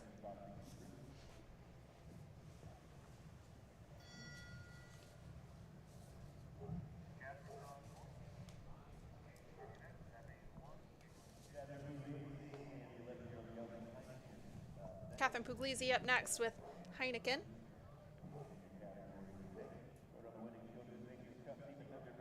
She came in on a really good individual score, 3.58 with the 1 rail to add, so sits on 7.58, hoping to keep that score after jumping this round.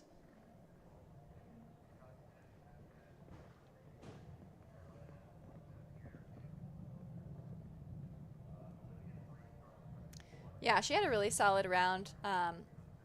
I believe, if I'm not mistaken, she maybe had that little bobble at the water, but pulled it nicely together for the rest of the round. So it should be interesting to see, again, with the pull over the water, if that's helpful, more helpful for her.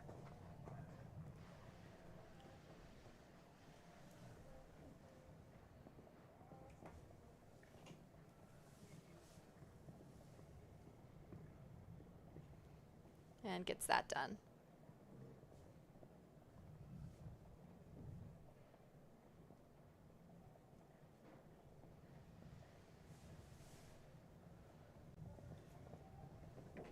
Ooh, just gets a little bit, maybe not the distance that she wanted. Added an extra stride and just had that front rail of number 9 come down.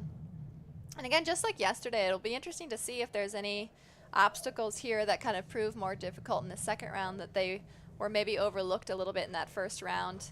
We saw that a little bit in the children's and the pre-juniors. Saw some new fences come down in the second round. So we'll just keep on the watch for that. Yeah, things can change very quickly, and having already jumped an entire round, these horses might be a little tired. We might start to see some new challenges crop up.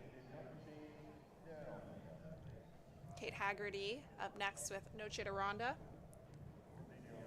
Jumped a clear in the round prior. 7.55 is the score that she sits on.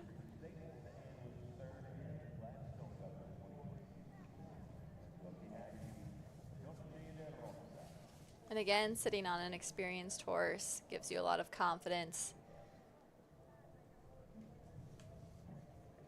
And looking to just keep to the same score that she had in the first round. Again, it's a little bit of that mental challenge, you know, if you've had such a foot perfect first round, to try and repeat that again. And especially riding as an individual, a little bit pressure is off a little bit from a team competition standpoint. She's definitely still in the mix for the individuals. And this is an ultimate championship horse, one that's shown and won up to the 5-star level with McLean Ward.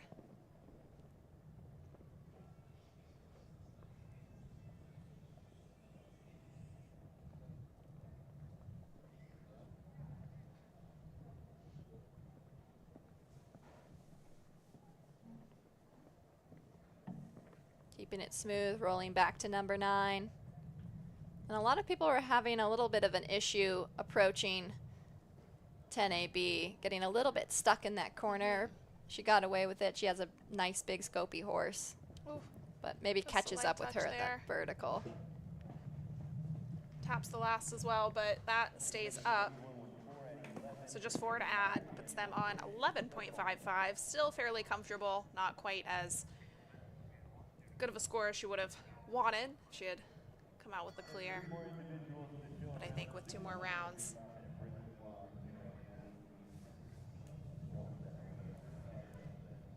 Abigail Gordon, rider for zone 3, comes 4th next. Nice Girl, Demuse Zed. She's sitting on 6.55, which is a really good score at this point in the competition. Had just one rather unlucky, actually I think it was a foot in the water in the last round, so didn't touch any of the poles. Hoping to keep that the same this time, and we'll see if that pole over the water helps them out this time around.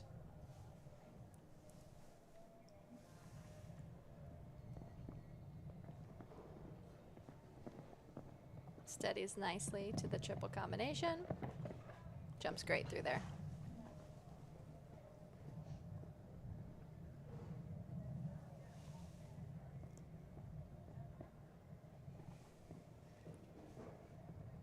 And again, maybe coming in with a bit of a different mindset, like now riding as an individual versus the first round as a team competition. You know, there could be a little bit of pressure off.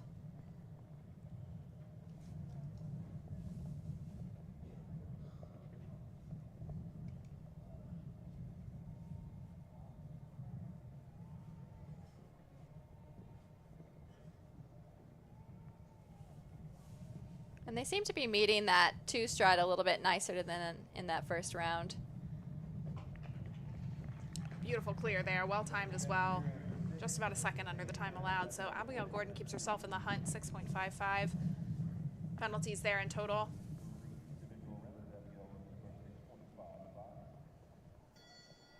So still on our individual riders before we get into the remaining portion of this team competition. These riders trying to secure themselves a spot in the individual final. That will take place on Sunday. The top 25 make it back for round 1 of the individual final, and then after that round, the top 15 advance to a final course. So quite a bit of jumping still to go for these riders. Caitlin Keeley up next. Mystic C. Vanta Haveld sitting on a 9.93 score. Coming out of zone 2.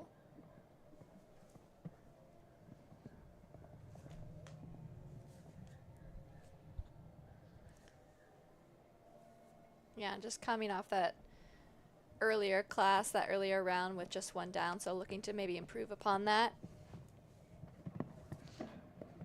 Good rub at B, stays up.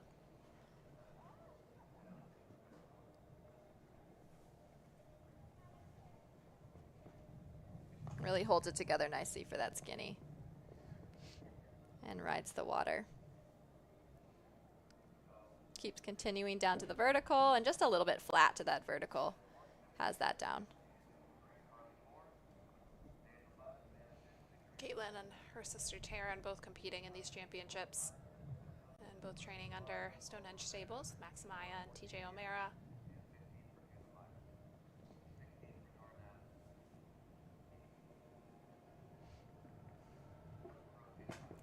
And just got a little shifty over that. Yeah, it's still posing a problem.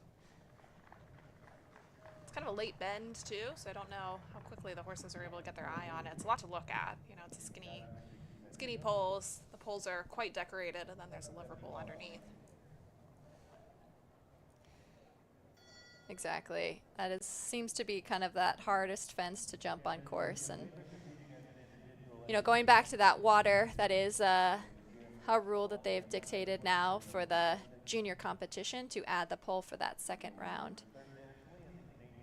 So I believe that brings us to the final individual competitor, rider for Canada. This is Olivia Blaber and Mona Lani. They bring forth 8.67 penalties, had one rail in the first round.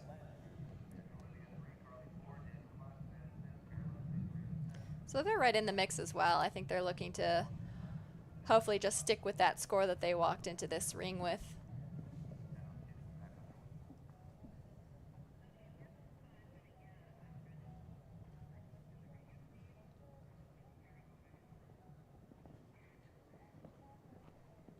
And again, that mentality of going back into the ring with the same course, you know, might be a little bit different for horses versus riders.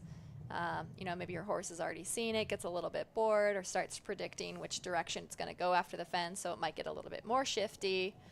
You know, that being said, maybe a less seasoned horse, it might benefit them. Having already seen those jumps, it can relax a little bit better.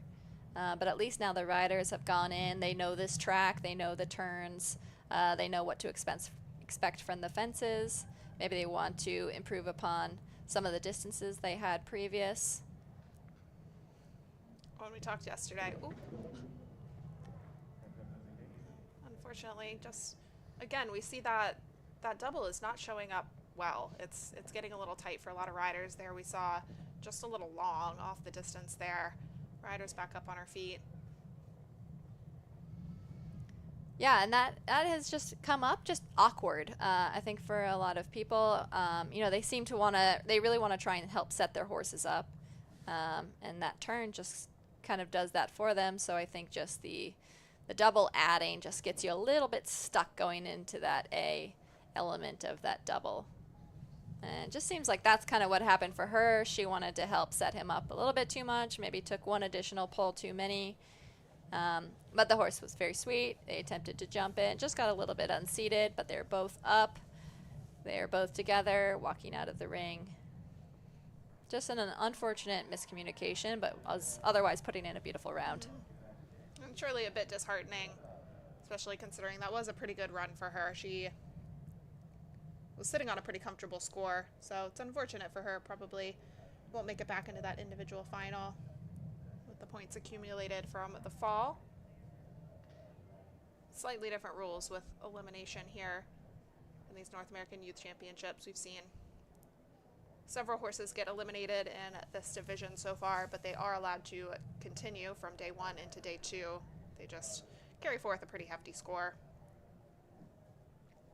Yeah, and that at least allows a lot of the horse rider combinations, if they so choose, to jump at least 3 rounds, get their feet wet for team competition, get that experience in, whether they're jumping for their team or not. It still has the same feeling. And then, you know, again, they can always come back next year. We've seen a lot of horses and riders, or at least a lot of riders, return, which is fantastic.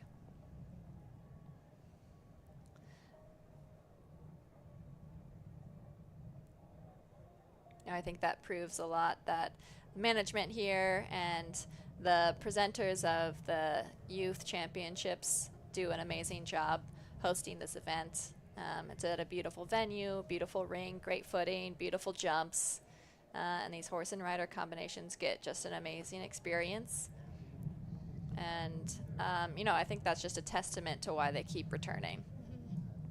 Well, and it's a fun place for all these kids to be also. Probably feels a little bit like summer camp with horses involved. You can go spend your time on the lake. There's a lot of good restaurants. It's such a fun place to be in mid-August. It's a little cooler here than a lot of the parts of the country that some of these riders come from.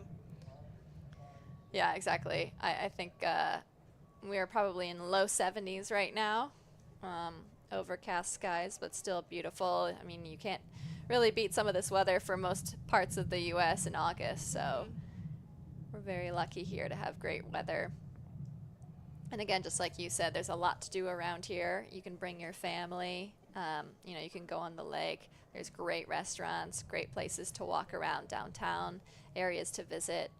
And, you know, again, this championship event hosts a lot of team building exercises into competitions and meetings and educational experiences. They had the parade earlier this week, the Parade of Zones. And with that, you know, they hosted like a pizza party. You know, they had Chick-fil-A come in. They had a s'more station. They had pool. They had music. I mean, they had really anything and everything for everyone, including the little kids. You know, in the back of the tents, they have some kid jumping obstacles for the younger kids to kind of practice their skills, jumping over those little kid poles. So it's very fun for the whole family. Truly the ultimate destination, especially for horse people. Yeah, exactly. You add in a horse show, and what else could we want? Well, this starts the beginning of our team competition. Caroline Nadalin leading off the charge for Zone 5. El Clasico, it's her ride. She has had overall pretty good rounds. She came into this competition with 4.31 at penalties, added a score of 4 from round 1, and now looking to carry forth a 0 score as she continues on, both as an individual and for her team. Zone 5 sitting on 27.36 penalties, so they're a little ways off of the lead right now.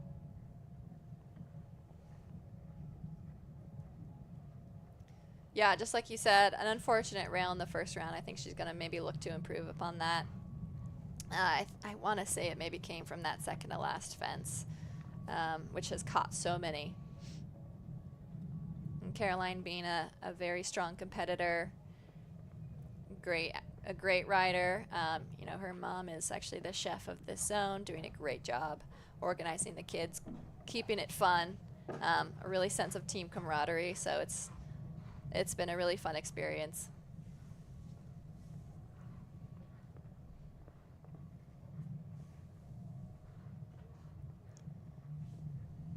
Caroline also coming up the ranks to the equitation as well. Just like we were talking about earlier, that American system designed to kind of help create and curate these riders, hopefully to represent the U.S. on some of these senior teams in the future. Yeah, the equitation being such a strong foundation for so many of these riders. I've heard quite a few of them say, you know, they move up into the high junior jumpers, and a lot of the courses are just equitation courses set at meter 45. Yeah. So they know exactly what it takes to ride them well. I think it really sets the foundation. A heartbreaking last rail there for Caroline Nadalin and El Clasico, and really kind of unlucky. I felt like she kind of gave that the ride she needed to. She obviously got that right in the first round. It was such a shame. I mean, yeah, exactly. I want to say she had that second to last fence, and she did such a nice job of balancing that out. Again, you know, maybe some of these horses that are a little bit more seasoned, you know what they're going to be expecting in jumping. So, you know, maybe it backed off that last fence in the first round, but didn't do so in the second round. And, you know, again, some of these riders are expecting to know what these horses are going to feel like going into these competitions. Maybe the horse spooked at a fence the first round, but now that they're jumping it a second time, they won't spook. So it's going to be a completely different feel and a different ride. Maybe a little bit more woeing than leg, and, you know, so forth. So, and again, it's really dependent on your partnership with your horse. Rider for Zone 2, up next, Stephanie Garrett and Darius Kezeg Zed for Postage Stamp Farm. And they're really on a good score right now. A little hesitation there. Just peeked down a little bit at the first element. I don't know, maybe she took her leg off, but there's a slight hesitation, but that was beautiful riding to get him up and over that. So stays on the 0 at this point, about halfway through the course. And she recorded a clean score in round 1, so nothing to add to her original 5.13 penalties coming in. And Zone 2 looking in good shape, 18.15 total. Yeah, had to fight a little bit, got a little bit deep to that skinny, but really used the body control to rock and back it up and over that, and then fought to get him back a little bit after that water to that vertical. She's really, really having to kind of help him, hold his hand, guide him through this competition, this class again, and does so with a clear round. So that's a double clear effort there for her. So really a good position going into the individual final. Keeps herself on 5.13, and more importantly, at least for today, nothing to add there for her zone, which I believe is sitting in 3rd place at this point. 4th place rather. So right within a stone's throw of the podium. Another rider sitting in a very good position after the first 2 rounds of competition, Olivia Sweetnam HDB quality for Sweet Oak Farm. Just sitting on 1.48 penalties personally, and the team 17.82.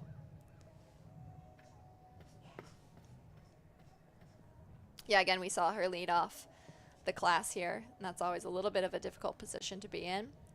But put in that clear round, show the rest of the class how to do it.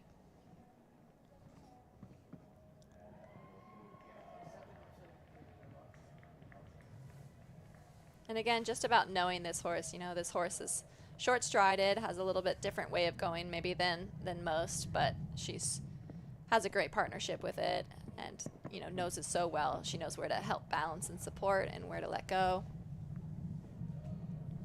Olivia did quite a bit of moving up over the past year. She was in the children's division last year and took a top finish and moved up 2 sections into the juniors for this season. Also competitor in National Grand Prix action now. She has show jumping in her blood. Her dad competing at the Dublin Horse Show this week. Yeah, and her brother also competing here. And I believe the children's event. And there we go, stays on the 0. Double clear for her there. Carries forward 1.48.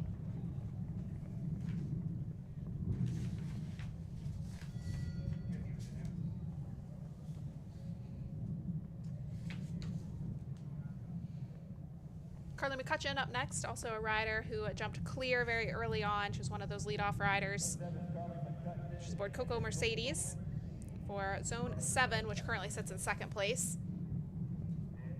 They had just 1 rail as a team of 4 in the first round, so they were able to drop that and finish on a clean score.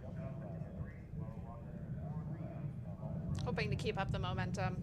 If they can do the same, they will be in top contention. And they also have a slight advantage over the team that currently sits ahead of them because they do have a drop score, whereas Zone 6, who holds the lead, is a team of 3. Yeah, exactly. And she's, again, just like you said, sitting within 1 rail down of that leader right now. So that's a great place to be in.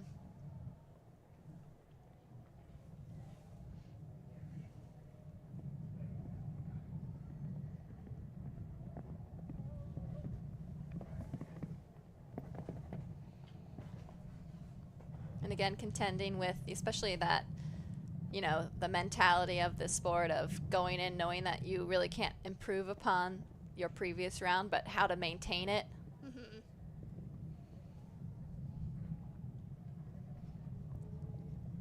Really holding him back for that vertical after the water.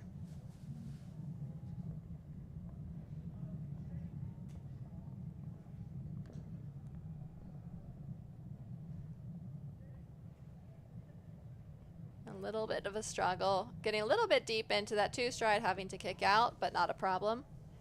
Just trying to really hold the horse together for that last line. Gets a lucky rub at that Starry Night vertical. Gets away with it. So Carly McCutcheon records a 2nd clear.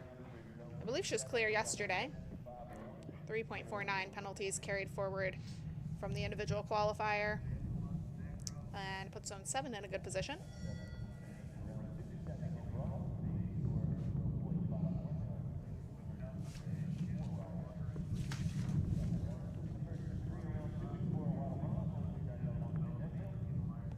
First rider for Guatemala up next. This is Daniel Montenegro Ortiz and Ira Despan. Their day didn't unfold in round 1 quite like he would have wanted. He came in as the overnight 2nd place rider, had 3 rails down. So sits on a 13.45. And Guatemala's fate changing quite a bit from round 1 as well. They were the overnight leaders. Now sitting on 35.77 penalties. And without the luxury of drop scores. Has a hard rub at A, but gets away with that. And yeah, just like you said, I mean, anything can happen. They came in with a strong lead coming into today. And, you know, unfortunately with a team of 3, all scores count. And just none of them having really the great day that they all had yesterday. But again, all 3 of these riders sitting on very young horses. And, you know, this is just a lot of jumping, especially for a younger horse, but also gaining valuable experience and proving that these horses, you know, you'll probably be seeing them in high-level events in the very near future if they can contend these courses. Just hopping over B of that 2-stride.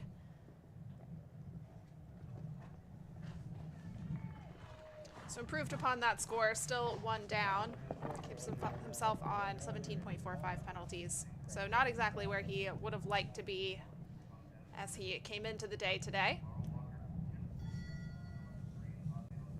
However, did improve upon that first round, and like we were just saying, young horse. So I think that's about all you can ask for. If you jump better than you did the round before, that's an improvement. Yeah, exactly, and you get to walk away with that, you know, knowing you hopefully worked out some of the kinks, and especially, you know, these younger horses finishing the course, especially with just a respectable 4 faults. You know, that's a very strong education for them as well. Savannah Embley, next line rider for Zone 5, aboard Diamo CKZ. She had 2 rails in round 1. And leadoff rider Caroline Natalin has already had 1 down, so hoping to add 0, and unfortunately, a bit of a jinx there. That might be the first time we've seen 3 come down.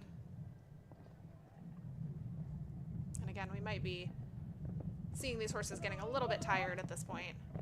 Exactly, and, you know, a light rub at B, but, you know, this horse is a huge stride, a little bit of a slower mover across the ground. So for her, she's really just working to hold him back as much as she can, and then think about the time allowed on the backside.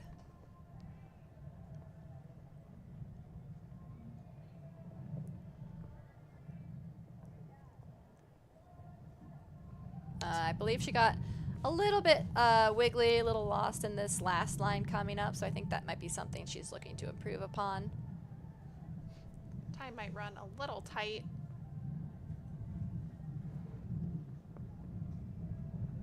Does look like she's working really hard out there. Yeah, she is fighting every step of the way to hold this horse back. It is a big, strong horse. And again, we see that come down. Same team.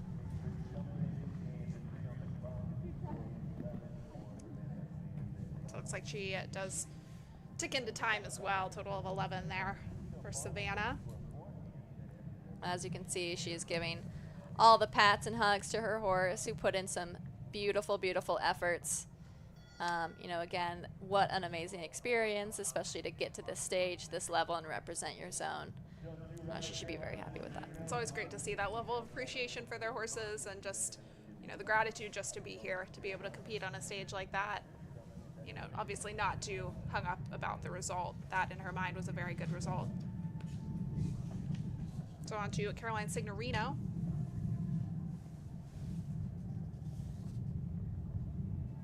She rides for Zone 2. And she ran into just a little bit of trouble with the clock, 2 time penalties in round 1. So I think for her, she knows exactly what she needs to do to fix that. Yeah, especially in the first round, you know, you want to try and meet every fence as best you can, keep the horses collected as much as possible, try to organize everything, and I think, you know, she was maybe just trying to help out a little bit too much. You know, this might be for her first place to let go a little bit, try to make up a second here or there. Just a little bit too deep to that skinny and has it down.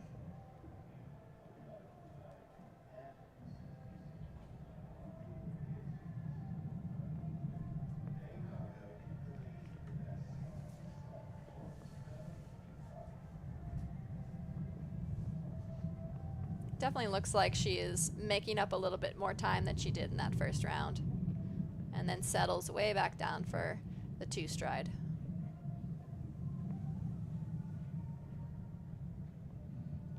Yeah, she's got a lot of horse this time around.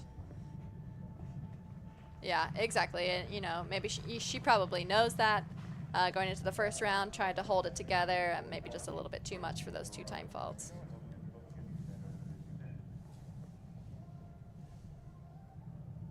So fix the time fault issue there, but at the expense of a rail down. Already a clear recorded for zone 2, so they could still finish on the 18.15. Only time will tell. Return to zone 4, Mustafa Shah. He had just 1 rail down in the first round. Harakiri Zed is his ride. So as we talked about earlier, another very fast rider who was incredibly underneath that time allowed. So for having a rail down, you know, maybe for him thinking about taking his time a little bit, got a light rub on fence 1. Maybe taking his time a little bit more around the corners, maybe helping set the horse up a little bit.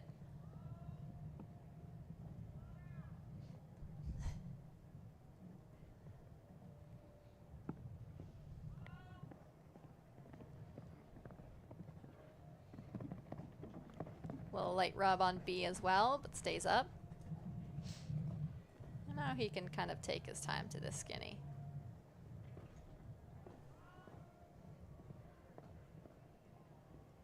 Looks like a horse with a lot of natural foot speed. And he did come out yesterday blazing fast, really wanted to take that top spot. Ended up having a couple of rails down. Yeah, and getting quite a decent amount of light rubs, and it just kind of caught up with him at the front rail of number 9. Little light rub coming out of that 2 stride. And taking down the following vertical. Oh, a little bobble at the last, but gets away with it. Some really good jumping efforts there. I believe, was he the one who tried to do 8 in the first round as well and had that? I think that might have been his rail down. He may. So try to get it done again, and I don't know that 8 really, he might have been the only one to really try 8. Yeah, and you know, his horse seems to be very adjustable. Looks like you can kind of leave out 2 strides or add 5. So I think he has the ability to kind of do whatever number he needs to do.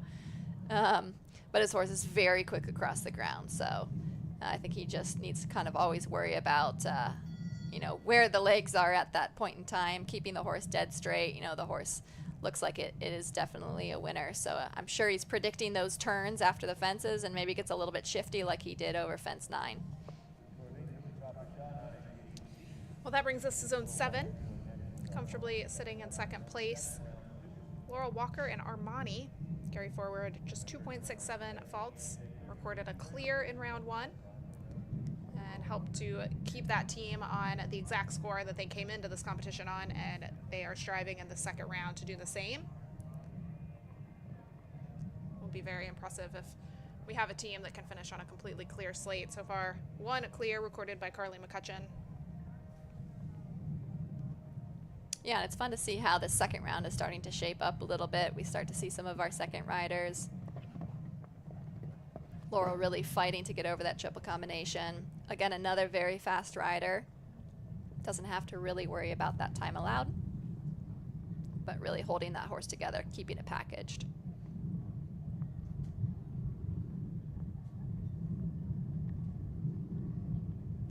Just has that vertical after the water. We haven't seen so much of that, but you know, maybe it's starting to show up now.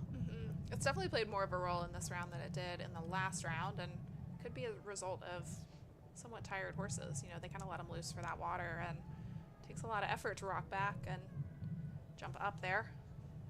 Exactly, and maybe what wasn't an issue in that first round, maybe you take that jump for granted a little bit, like I think we've seen in that last fence come down a few times that we didn't in the first round. You know, so take that into consideration. This is not maybe going to ride like you thought it was going to be or like it did in the first round. While this is the same course, it's going to maybe have a completely different feel to it. So 12.51 keeps them in the running. But this team has yet to send any riders forth, and they have an even lower score because all 3 of their team riders jumped clear. Ella Johnson for zone 6 with Nexstar LH. They're sitting on 8.73 faults. It's the leading score coming in, and they kept it to just that, which is made even more impressive by the fact that they don't have a drop score. So any rail is very valuable here. A single rail would put them behind Zone 7 at this point. Yeah, that is extremely impressive. You know, now comes the true test, though. Coming into it on the lead with just the 3 riders, that is a lot of pressure. All eyes are on them, and they know it. Skinny comes down. Still very early in the second round, so does not mean that hope for the gold medal is lost. Oh, and just a little bit of a miscommunication on the distance that she wanted, and added a late stride by the horse. A little chipped in the later stride to have that rail down as well. And again, now we're seeing different fences coming down.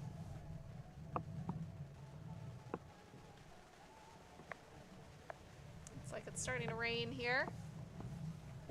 Supposed to see a little bit more rain as the day goes on. Well, and that's not exactly what she wanted to happen out there.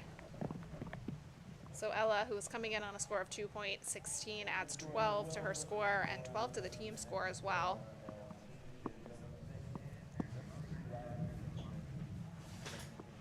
Yeah, and now you'll quickly start to see some of these scores tally up pretty high.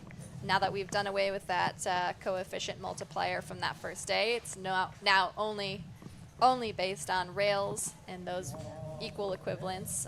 You know, having a rail in that first round is going to add 4 points to your score.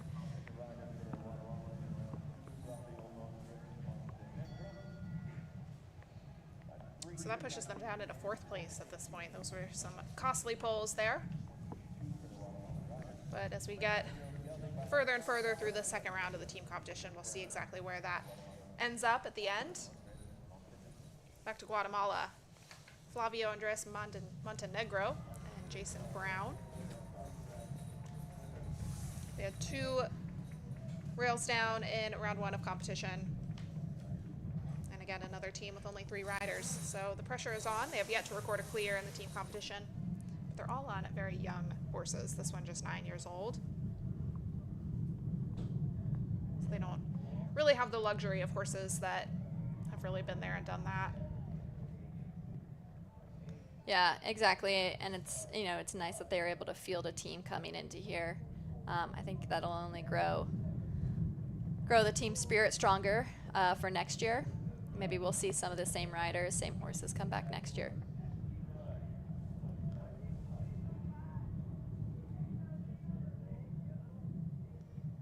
So just riding a really big scopy horse, he's going to have to think just a little bit about that time allowed, but also manage that stride.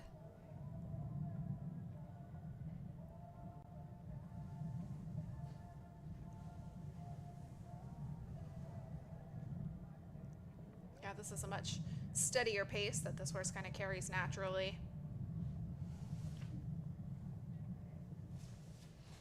Gets a nice shot into that 2 stride. Just needs to think about that time allowed.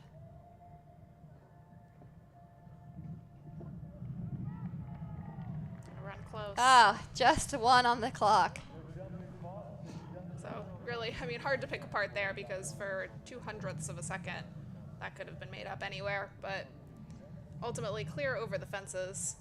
Just the 1 for time there for Flavio. Exactly, and that was a great comeback, you know, especially for those younger horses to get that experience. You know, clearly this is a great contender for those championship events in the future. Rebecca Gutstein up next, riding for Zone 5.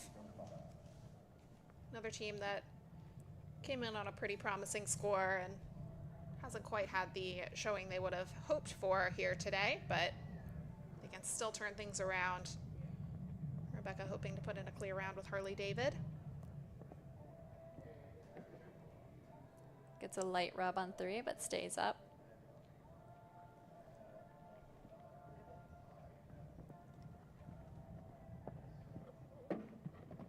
Light rub on A and B. Gets away with that. Really trying to balance the horse for the skinny here. It's super delicate.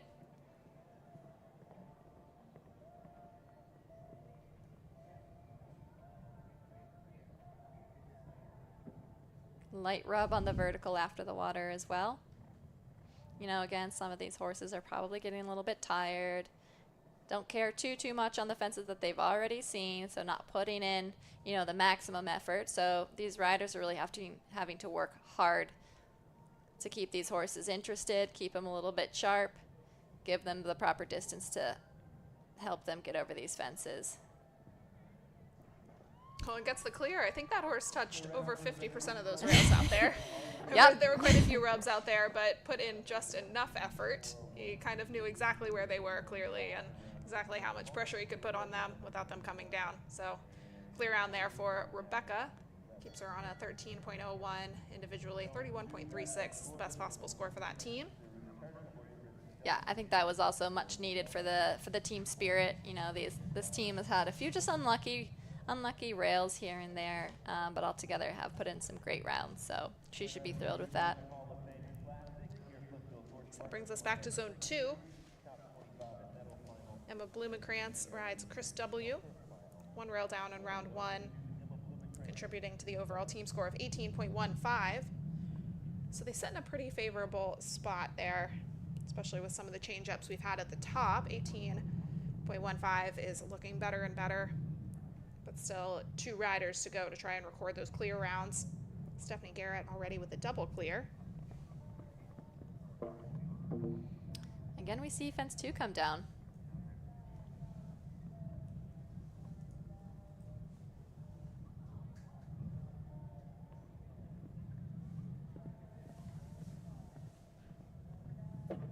Really steadying for that triple combination. Gets a good rub at A. You know, it looks like this triple combination, you know, you can touch it and it'll, for the most part, kind of stay up. Nice wide poles there. Seems a bit sturdier.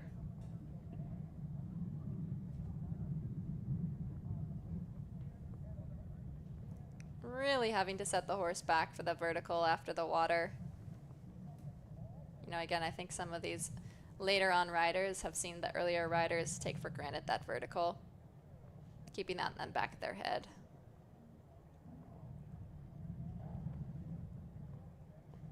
Big setup for the 2 stride. Has to think a little bit about that time allowed though.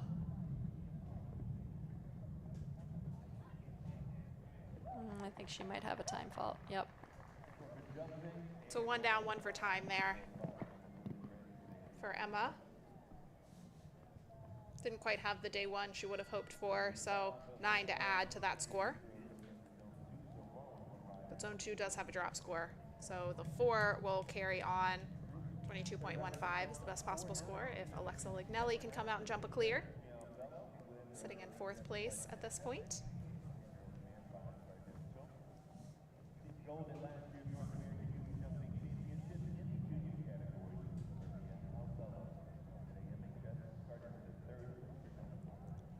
We'll see Mia Albello next, MHS Cardenta for zone 4. She's sitting on a pretty comfortable score. And zone 4 finishing on 17.82. Already a clear and an 8 recorded by the other team members in this round. Yeah, so they'll look to hopefully drop that 8 fault score. A light rub on 2.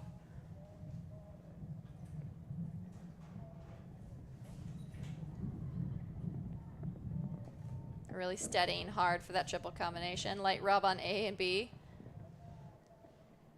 Those poles are pretty sandwiched in there. A and B is definitely getting a lot of attention, but you know, luckily they seem to be staying pretty well.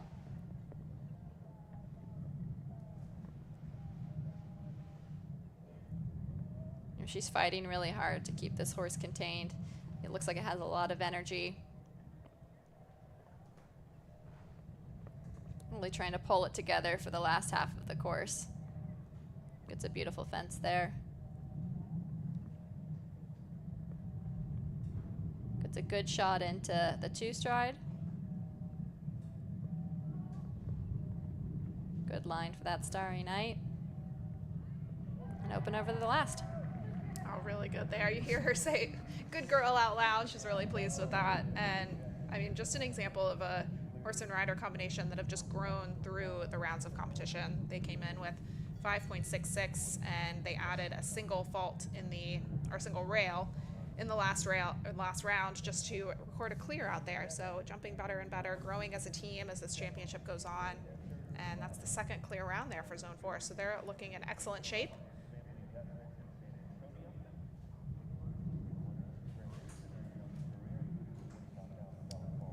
Ava Myers rides next for Zone 7, another team looking in very good shape. Carly McCutcheon recording a clear. Laurel Walker with the one rail down. And they came in on 12.51. So I believe that leads the way at this point.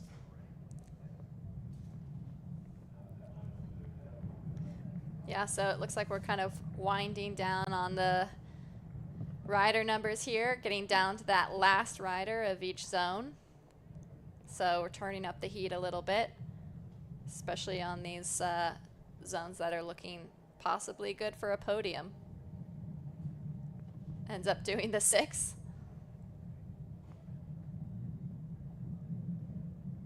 That was really well ridden.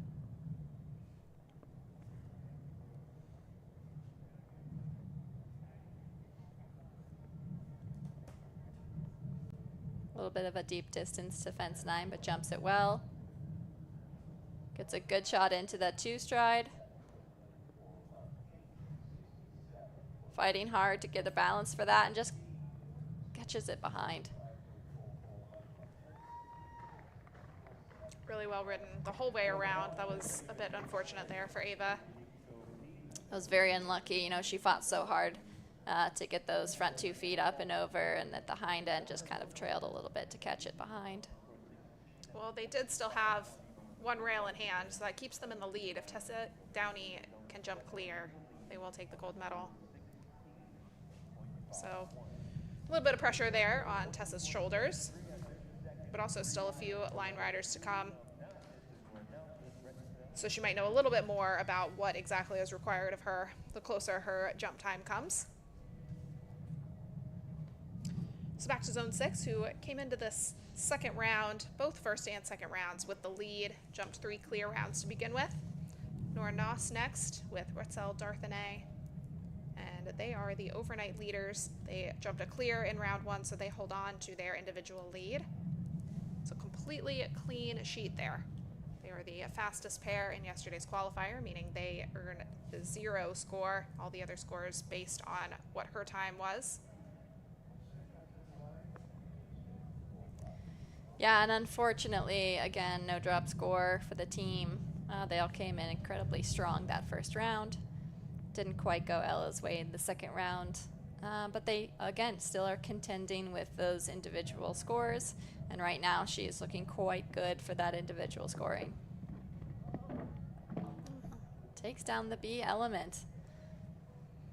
So that's going to add an automatic 4 to her score. As well as the skinny. And really just a demanding day for all of these horses and riders. I think this course was hard enough to come out and jump clear once. Exactly, and I think, you know, it maybe fooled some people with, you know, seeing a lot of clear rounds in that first round of competition. Maybe fooled some people into a little bit more comfort than they should have been thinking. But, you know, again, the horses have seen this. They've done it already. They're a little bit bored. Or they think they know what to do, so they're going to pull you around a little bit stronger, like I think what's happening here, and just comes away with the 12 faults. So it's a tale of 2 rounds here for Zone 6 and for their riders. So far, both of the riders that came forth with a 0 score in round 1 have posted 12 faults in round 2, so 24 to add to the score of 8.73 carried forward. It's pretty close up there, first and second. Yeah, the pressure is on for those top riders. We're getting into our final line riders for all of the teams. Guatemala's final rider, Carlos Andres Mini Morataya and Just VS. They're still sitting pretty comfortably as individuals. They came in on 2.27. They recorded just one rail down in the first round of competition, so 6.27 is their total, which the more jumping takes place, the better that looks. Again, the top 25 will return on Sunday for the individual final. They'll all jump once, and then after that, the top 15 will jump a second round.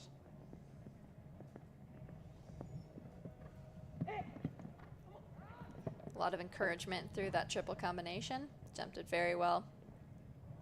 Yeah, and again, I think this just proves to, you know, the riders, it's not all won and lost on that first day. There's still opportunity for you. Put in some of those consistent rounds and you climb up quickly.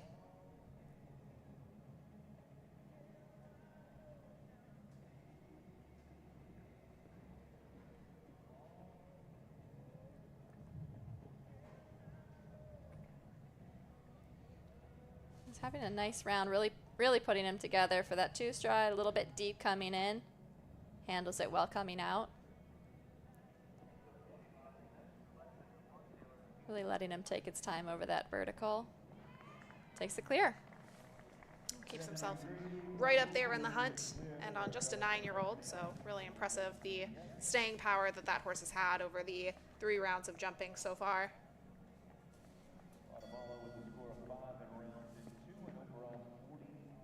At this point, we have 3 double clear riders, Olivia Sweetnam, Carly McCutcheon, and Stephanie Garrett. But we still have a few riders to go that posted a clear in round 1 that could potentially add their names to that list of double clears. And one of them was Izzy Beisel. She continues on her score of 6.04 from the first individual qualifier. Nothing to add from round 1 of the team competition. And right now, if Izzy can jump a clear, they can drop the score of 11 posted by Savannah Embley and carry forward just 4 faults. Yeah, we saw Izzy earlier work pretty hard to get that clear round. She made it happen. You know, again, we talked about this horse getting quite strong at the end of the course. So we'll see if she can kind of manage that again. It's a hard rub at A, gets away with it. Hard rub on the back of C, gets away with it.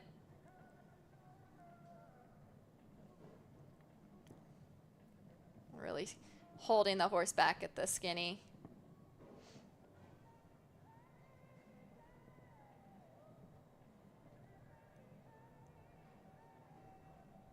Now here she's kind of thinking about that last half of the course, keeping it contained.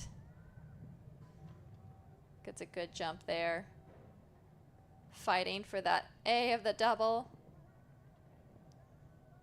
Sitting really far back, really fighting for that vertical. And really fighting to fit in that 5. Gets it done again. So she adds her name to the list of double clears in this team competition. So 6.04 remains her score. Heading into that individual final, I think that's a pretty comfortable place to be. And for the team, they're sitting in 4th place. 31-36 is the final score.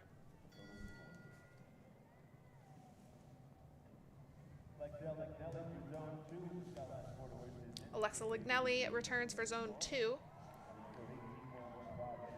Currently sitting on a best possible score of 22.15.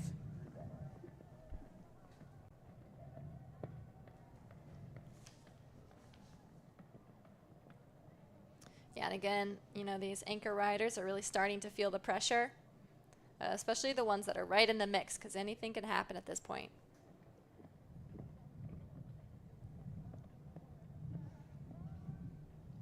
Alexa on 11.13 as her individual score. She was the drop score in that first round again, so she's going to fight even harder to kind of clear up some of those smaller mistakes that cost those 2 rails.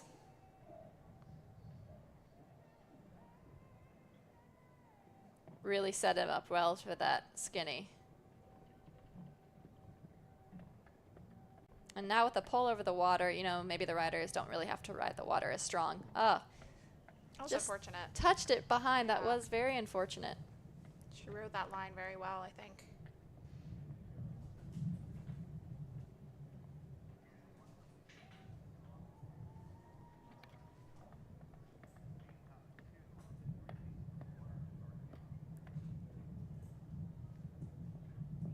Rode that delicate fence very well. Fought for the 5 and got it done. So just the 4 to add there. Emma Blumenkrantz score of 5 can be dropped, putting them on a 26.15. So it's actually pretty promising for them. I think that guarantees them a podium finish there. It's in 3rd. Yeah, that's looking quite good. And now the fate of exactly which medal they take home lies in the hands of the 2 teams that are ahead of them. So we're getting into our final anchor rider for Zone 4. Could come home with a clean slate in round 2 if Taylor Cawley is to jump clear. She's another one of those that posted a clear in round 1. So a bit of confidence coming in aboard Corlencia BC. Yeah, now there's a lot of pressure on Taylor if she can kind of just keep it smooth and consistent. Again, that's easier said than done, especially having accomplished that first round on a score of 0. Taking her time really over A and B. Little help out over C. Beautifully jumped through it. Well, they're neck and neck right now with Zone 7. Just slips out of reach there.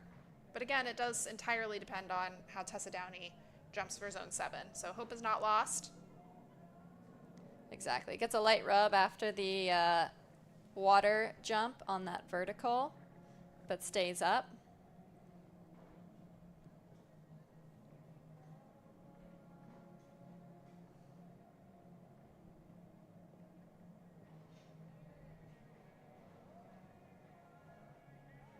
To get really straight here. Keeps that up, down to the last, and comes home with 4. So they can drop the score of 8, posted by Mustafa Shah. Puts them on at 21.82.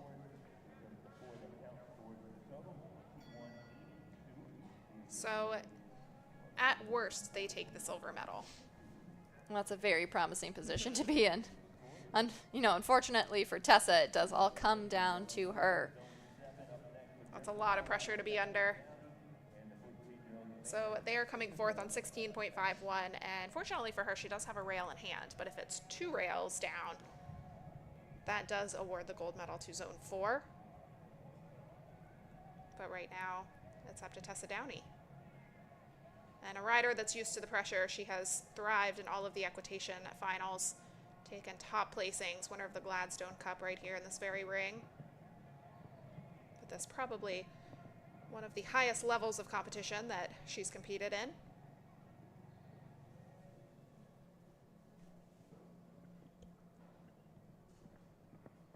Really needs to focus on keeping the horse slow through here. Gets it done.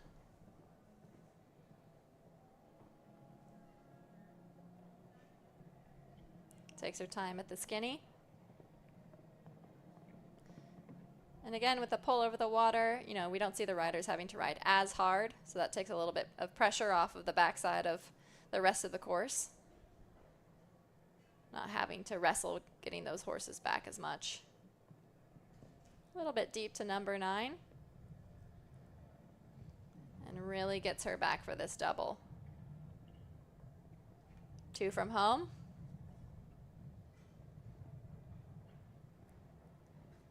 And I think we might see our gold medal.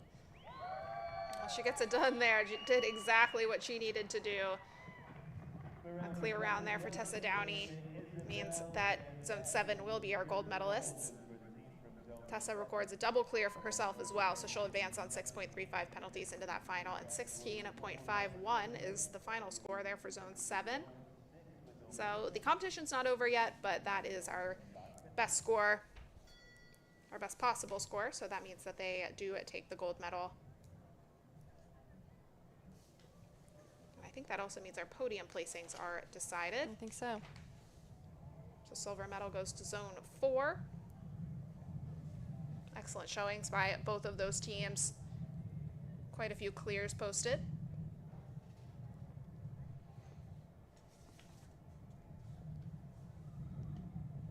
So on to our final rider, Elise Stevens, jumps for zone 6. They came in with the lead. It's been a bit of a change up in the order for them, unfortunately, but she did post a clear in round 1, so she could keep herself well in the hunt, even though her team has been pushed off the podium. Yeah, exactly. The hunt is not over for her yet. Now she has to think of her final day as an individual, but first get through this course. And again, it is proving quite difficult, especially for those that went clear in the first round, to have that repeat score. Exactly. I think we saw in team competition yesterday. Sometimes it was, at certain points in the course, it was easier to post a clear round in the second round, and this is kind of proving to be the opposite. Yeah, and that vertical after the water is now starting to prove a little bit difficult, you know, which is quite interesting, having a rail over the water. You wouldn't think so. The riders wouldn't have to ride the water as hard as they did in the first round. But maybe they're just getting to that vertical now just a little bit too nice, instead of having to work to get the horses back. This is looking good, though. Well, a good round posted there as the last to go. Double clear for Elise Stevens and Omega HNDB. We'll continue on 6.57. It is a 5th place finish there for zone 6 after such high hopes, jumping 3 clear rounds in that first round, being both the overnight leader and the leader after round 1. So there you see our final team results. Zone 7 takes the win here in this junior team final. 16.51 was their ultimate score. Zone 4 is going to be second place on that podium, earning the silver medal, and the bronze goes to zone 2. So quite a bit of excellent jumping out there, and an interesting class. Definitely didn't play out the way it was looking like it would, both at the start of the class and at the conclusion of round 1. But I think overall, the results played out in quite a good way. Yeah, exactly, and that just goes to prove that, you know, your first round doesn't always necessarily mean your second round. You know, that being said, we saw some of the leaders coming in, you know, kind of fall apart a little bit in that second round or coming into that first round, and vice versa. So, you know, there's so much change up. There's so much that could be had by other riders, mistakes or fortunes. And again, not all is lost for some of these riders as they head into the individuals on Sunday. Well, that concludes the junior team competition. And like Ali just said, they will contend for individual medals on Sunday. The day's not over yet. We still have the young riders coming forward. Their team competition kicks off at 12 o'clock and following the exact same format. So all of those riders will jump twice. So stick around. We're going to award our gold medalists their medals. There you see our individual standings. Olivia Sweetnam actually has the lead. Carly McCutcheon jumping very well as well, holding second, Stephanie Garrett in third. So those are going to be the ones to watch as we go into that individual final. Top 25 making it there. So stay tuned for our award ceremony. Watch our medalists get crowned, and tune back in beginning at 12 p.m. for our young rider team competition.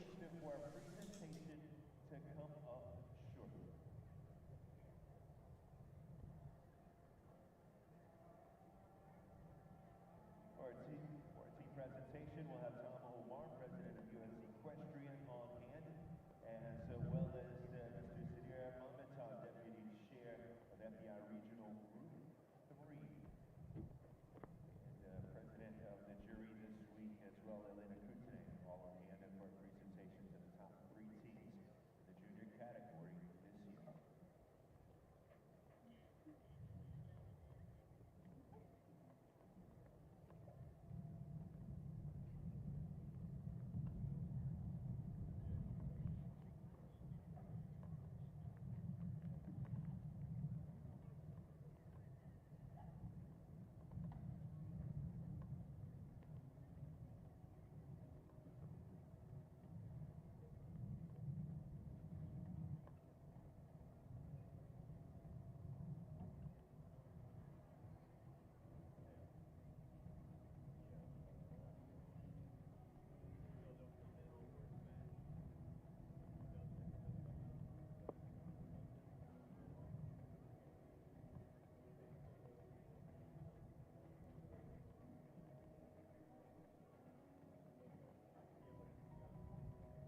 back our bronze medalists. First, it's the team from Zone 2 taking the bronze this year in the junior category at the North American Youth Jumping Championships. The Zone 2 team made up of Stephanie Garrett with the postage stamp farms, Darius DeKenzie, and Caroline Signorino with Hocus Pocus and Lucas Hugo. Emma Blooming-Crittens with Chris W. and Alexa Elignelli with the Yuri EWR bronze medal team of North American Youth Jumping Championships in the junior category.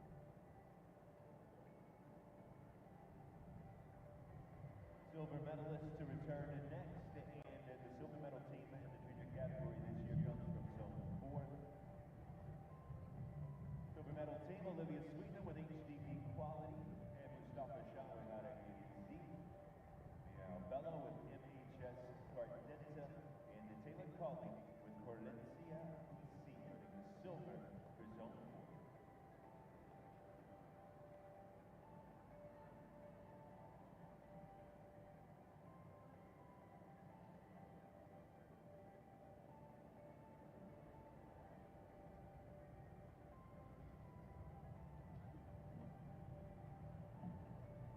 Gold medalists to return next, and it's Zone 7 earning the gold in the team competition at this year's North American Youth Jumping Championships in the junior category. The team from Zone 7 made up of Carly McCutcheon with Coco Mercedes, Laurel Walker with Armani, Ava K. Myers with Chico P, and Tessa Downey with Isabel, and gold medalists in the junior category for the team competition at this year's North American Youth Jumping Championships from Zone 7.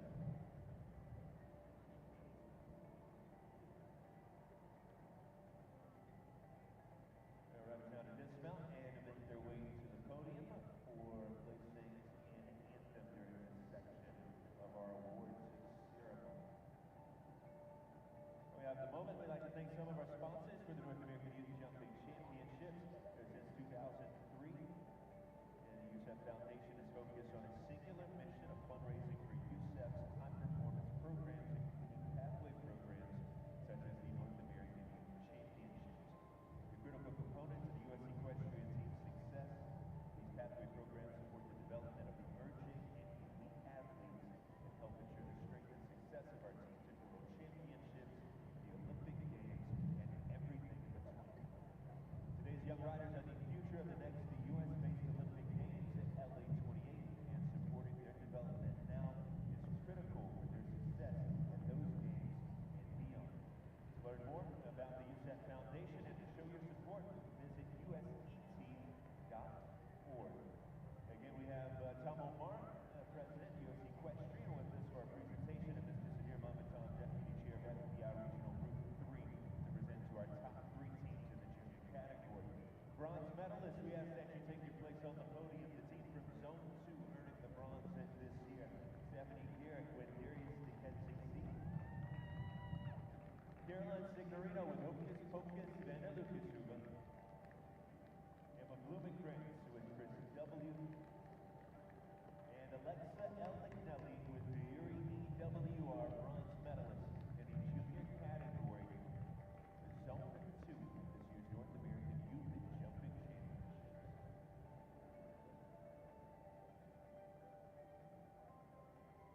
Congratulations again to the Zone 2 team, Stephanie Garrett, Caroline Signorino, Emma Blooming-Crittens, and Alexa Elignelli.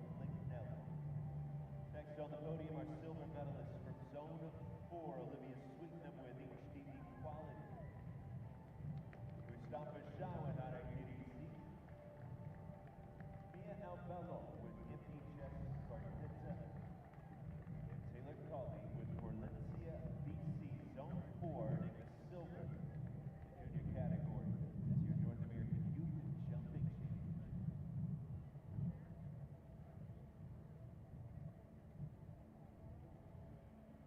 Congratulations again to our Zone 4 riders, Olivia Sweeten, Mustafa Shaw, Mia Albello, and Taylor Colley.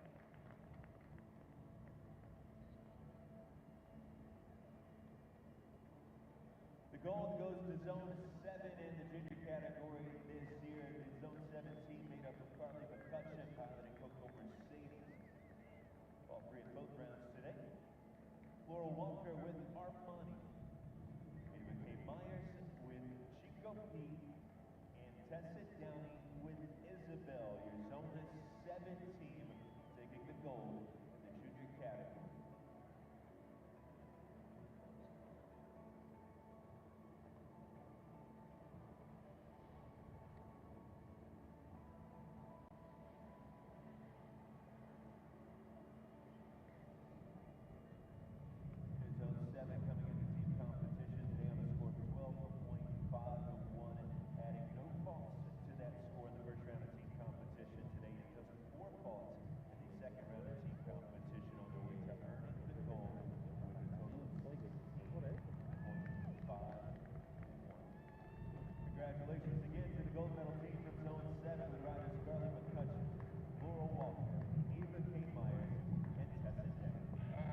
more photos for our podium placers. The junior category for the team competition this year's North American Youth Jumping Championships. Again, we'd like to congratulate our bronze medal team from Zone 2 with riders Stephanie Caroline Signorino, Emma Blumenkrantz and Alexa L. Lignelli. And congratulations to our silver medalists from Zone 4, Olivia Sweetnam, Mustafa Shah, Miao Bello, and Taylor Colley, and of course the gold medalists from Zone 7, Carly McCutcheon, Laurel Walker, Ava K. Myers, and Tessa Downey. This time we ask that our riders remount for a lap of honor.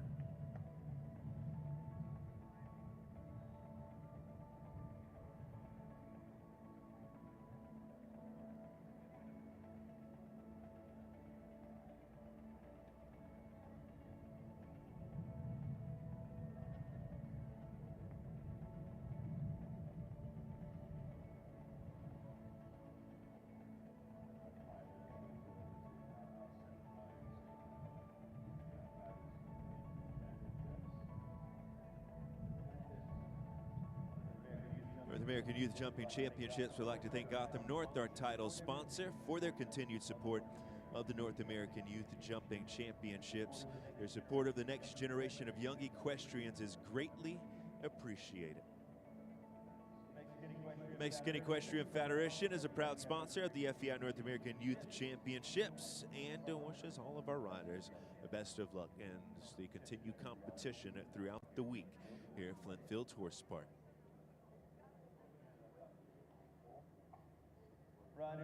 Riders are remounted. We're going to ask the gold medalists to lead us on a lap of honor when you guys are set.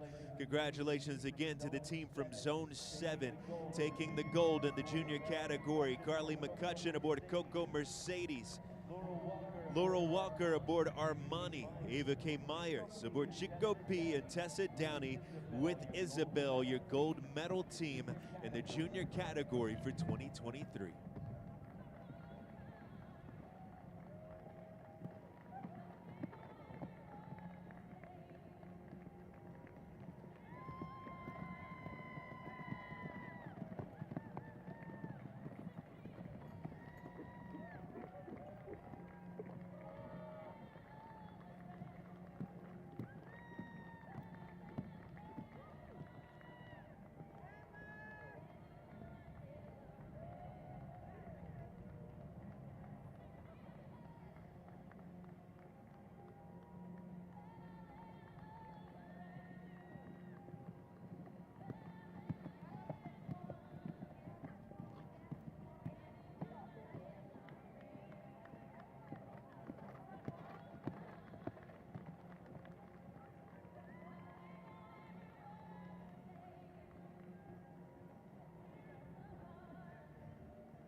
U.S. equestrian.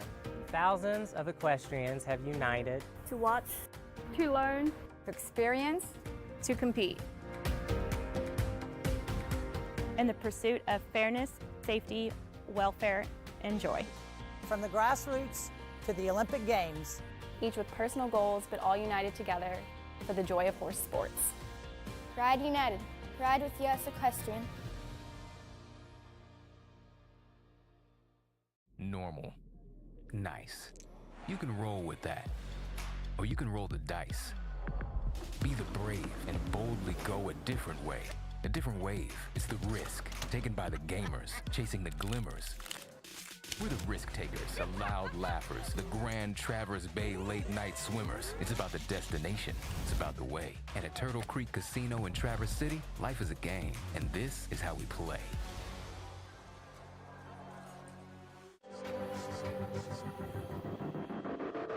With NetJets, travel will always be personal. We do everything it takes to make every flight exceptional. Every single detail of your experience is personalized, just for you. As our standard is not just to meet our definition of perfection, it's to exceed yours.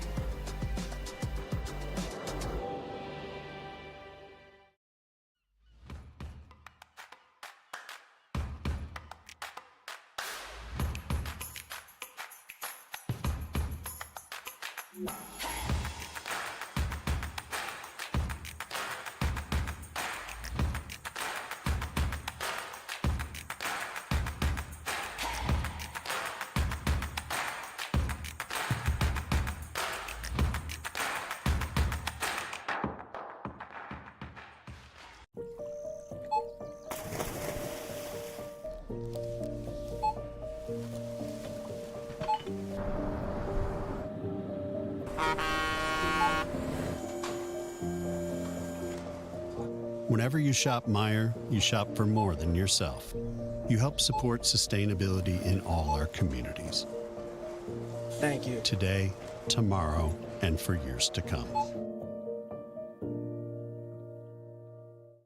What makes good footing?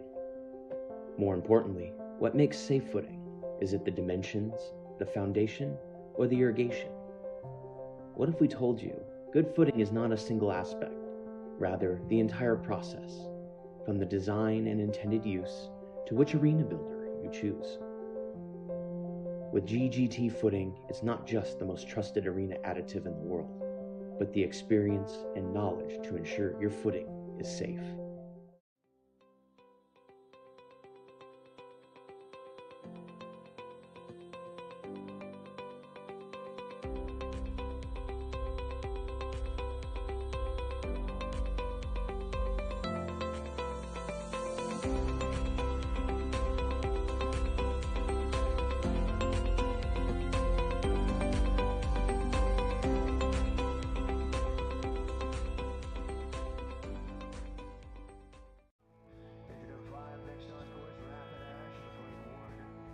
Equifit really takes a different approach to product development and to the materials that we use in our products.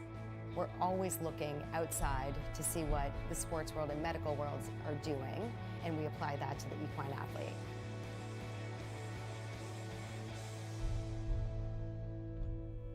We love horses, so that's just what really fuels us to do what we do.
We fly horses anywhere around the world, whether it is a hobby horse or it's an Olympic champion.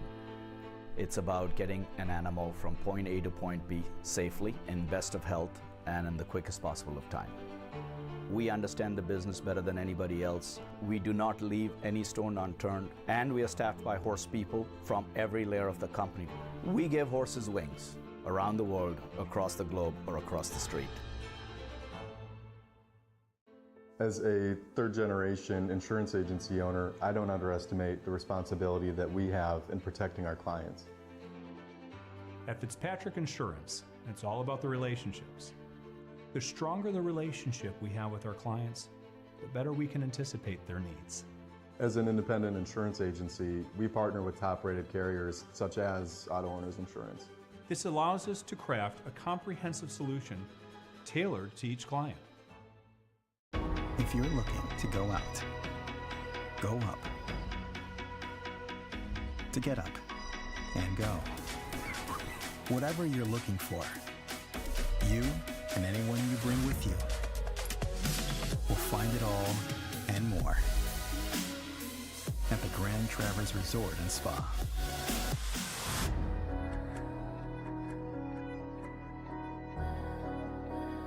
Get up and go. Do something different, just to see what happens. Make a plan, but go where the night takes you. Leelanau is a place that feels like home. That is home, after all. And after the work is done, the lights are on, its doors are open.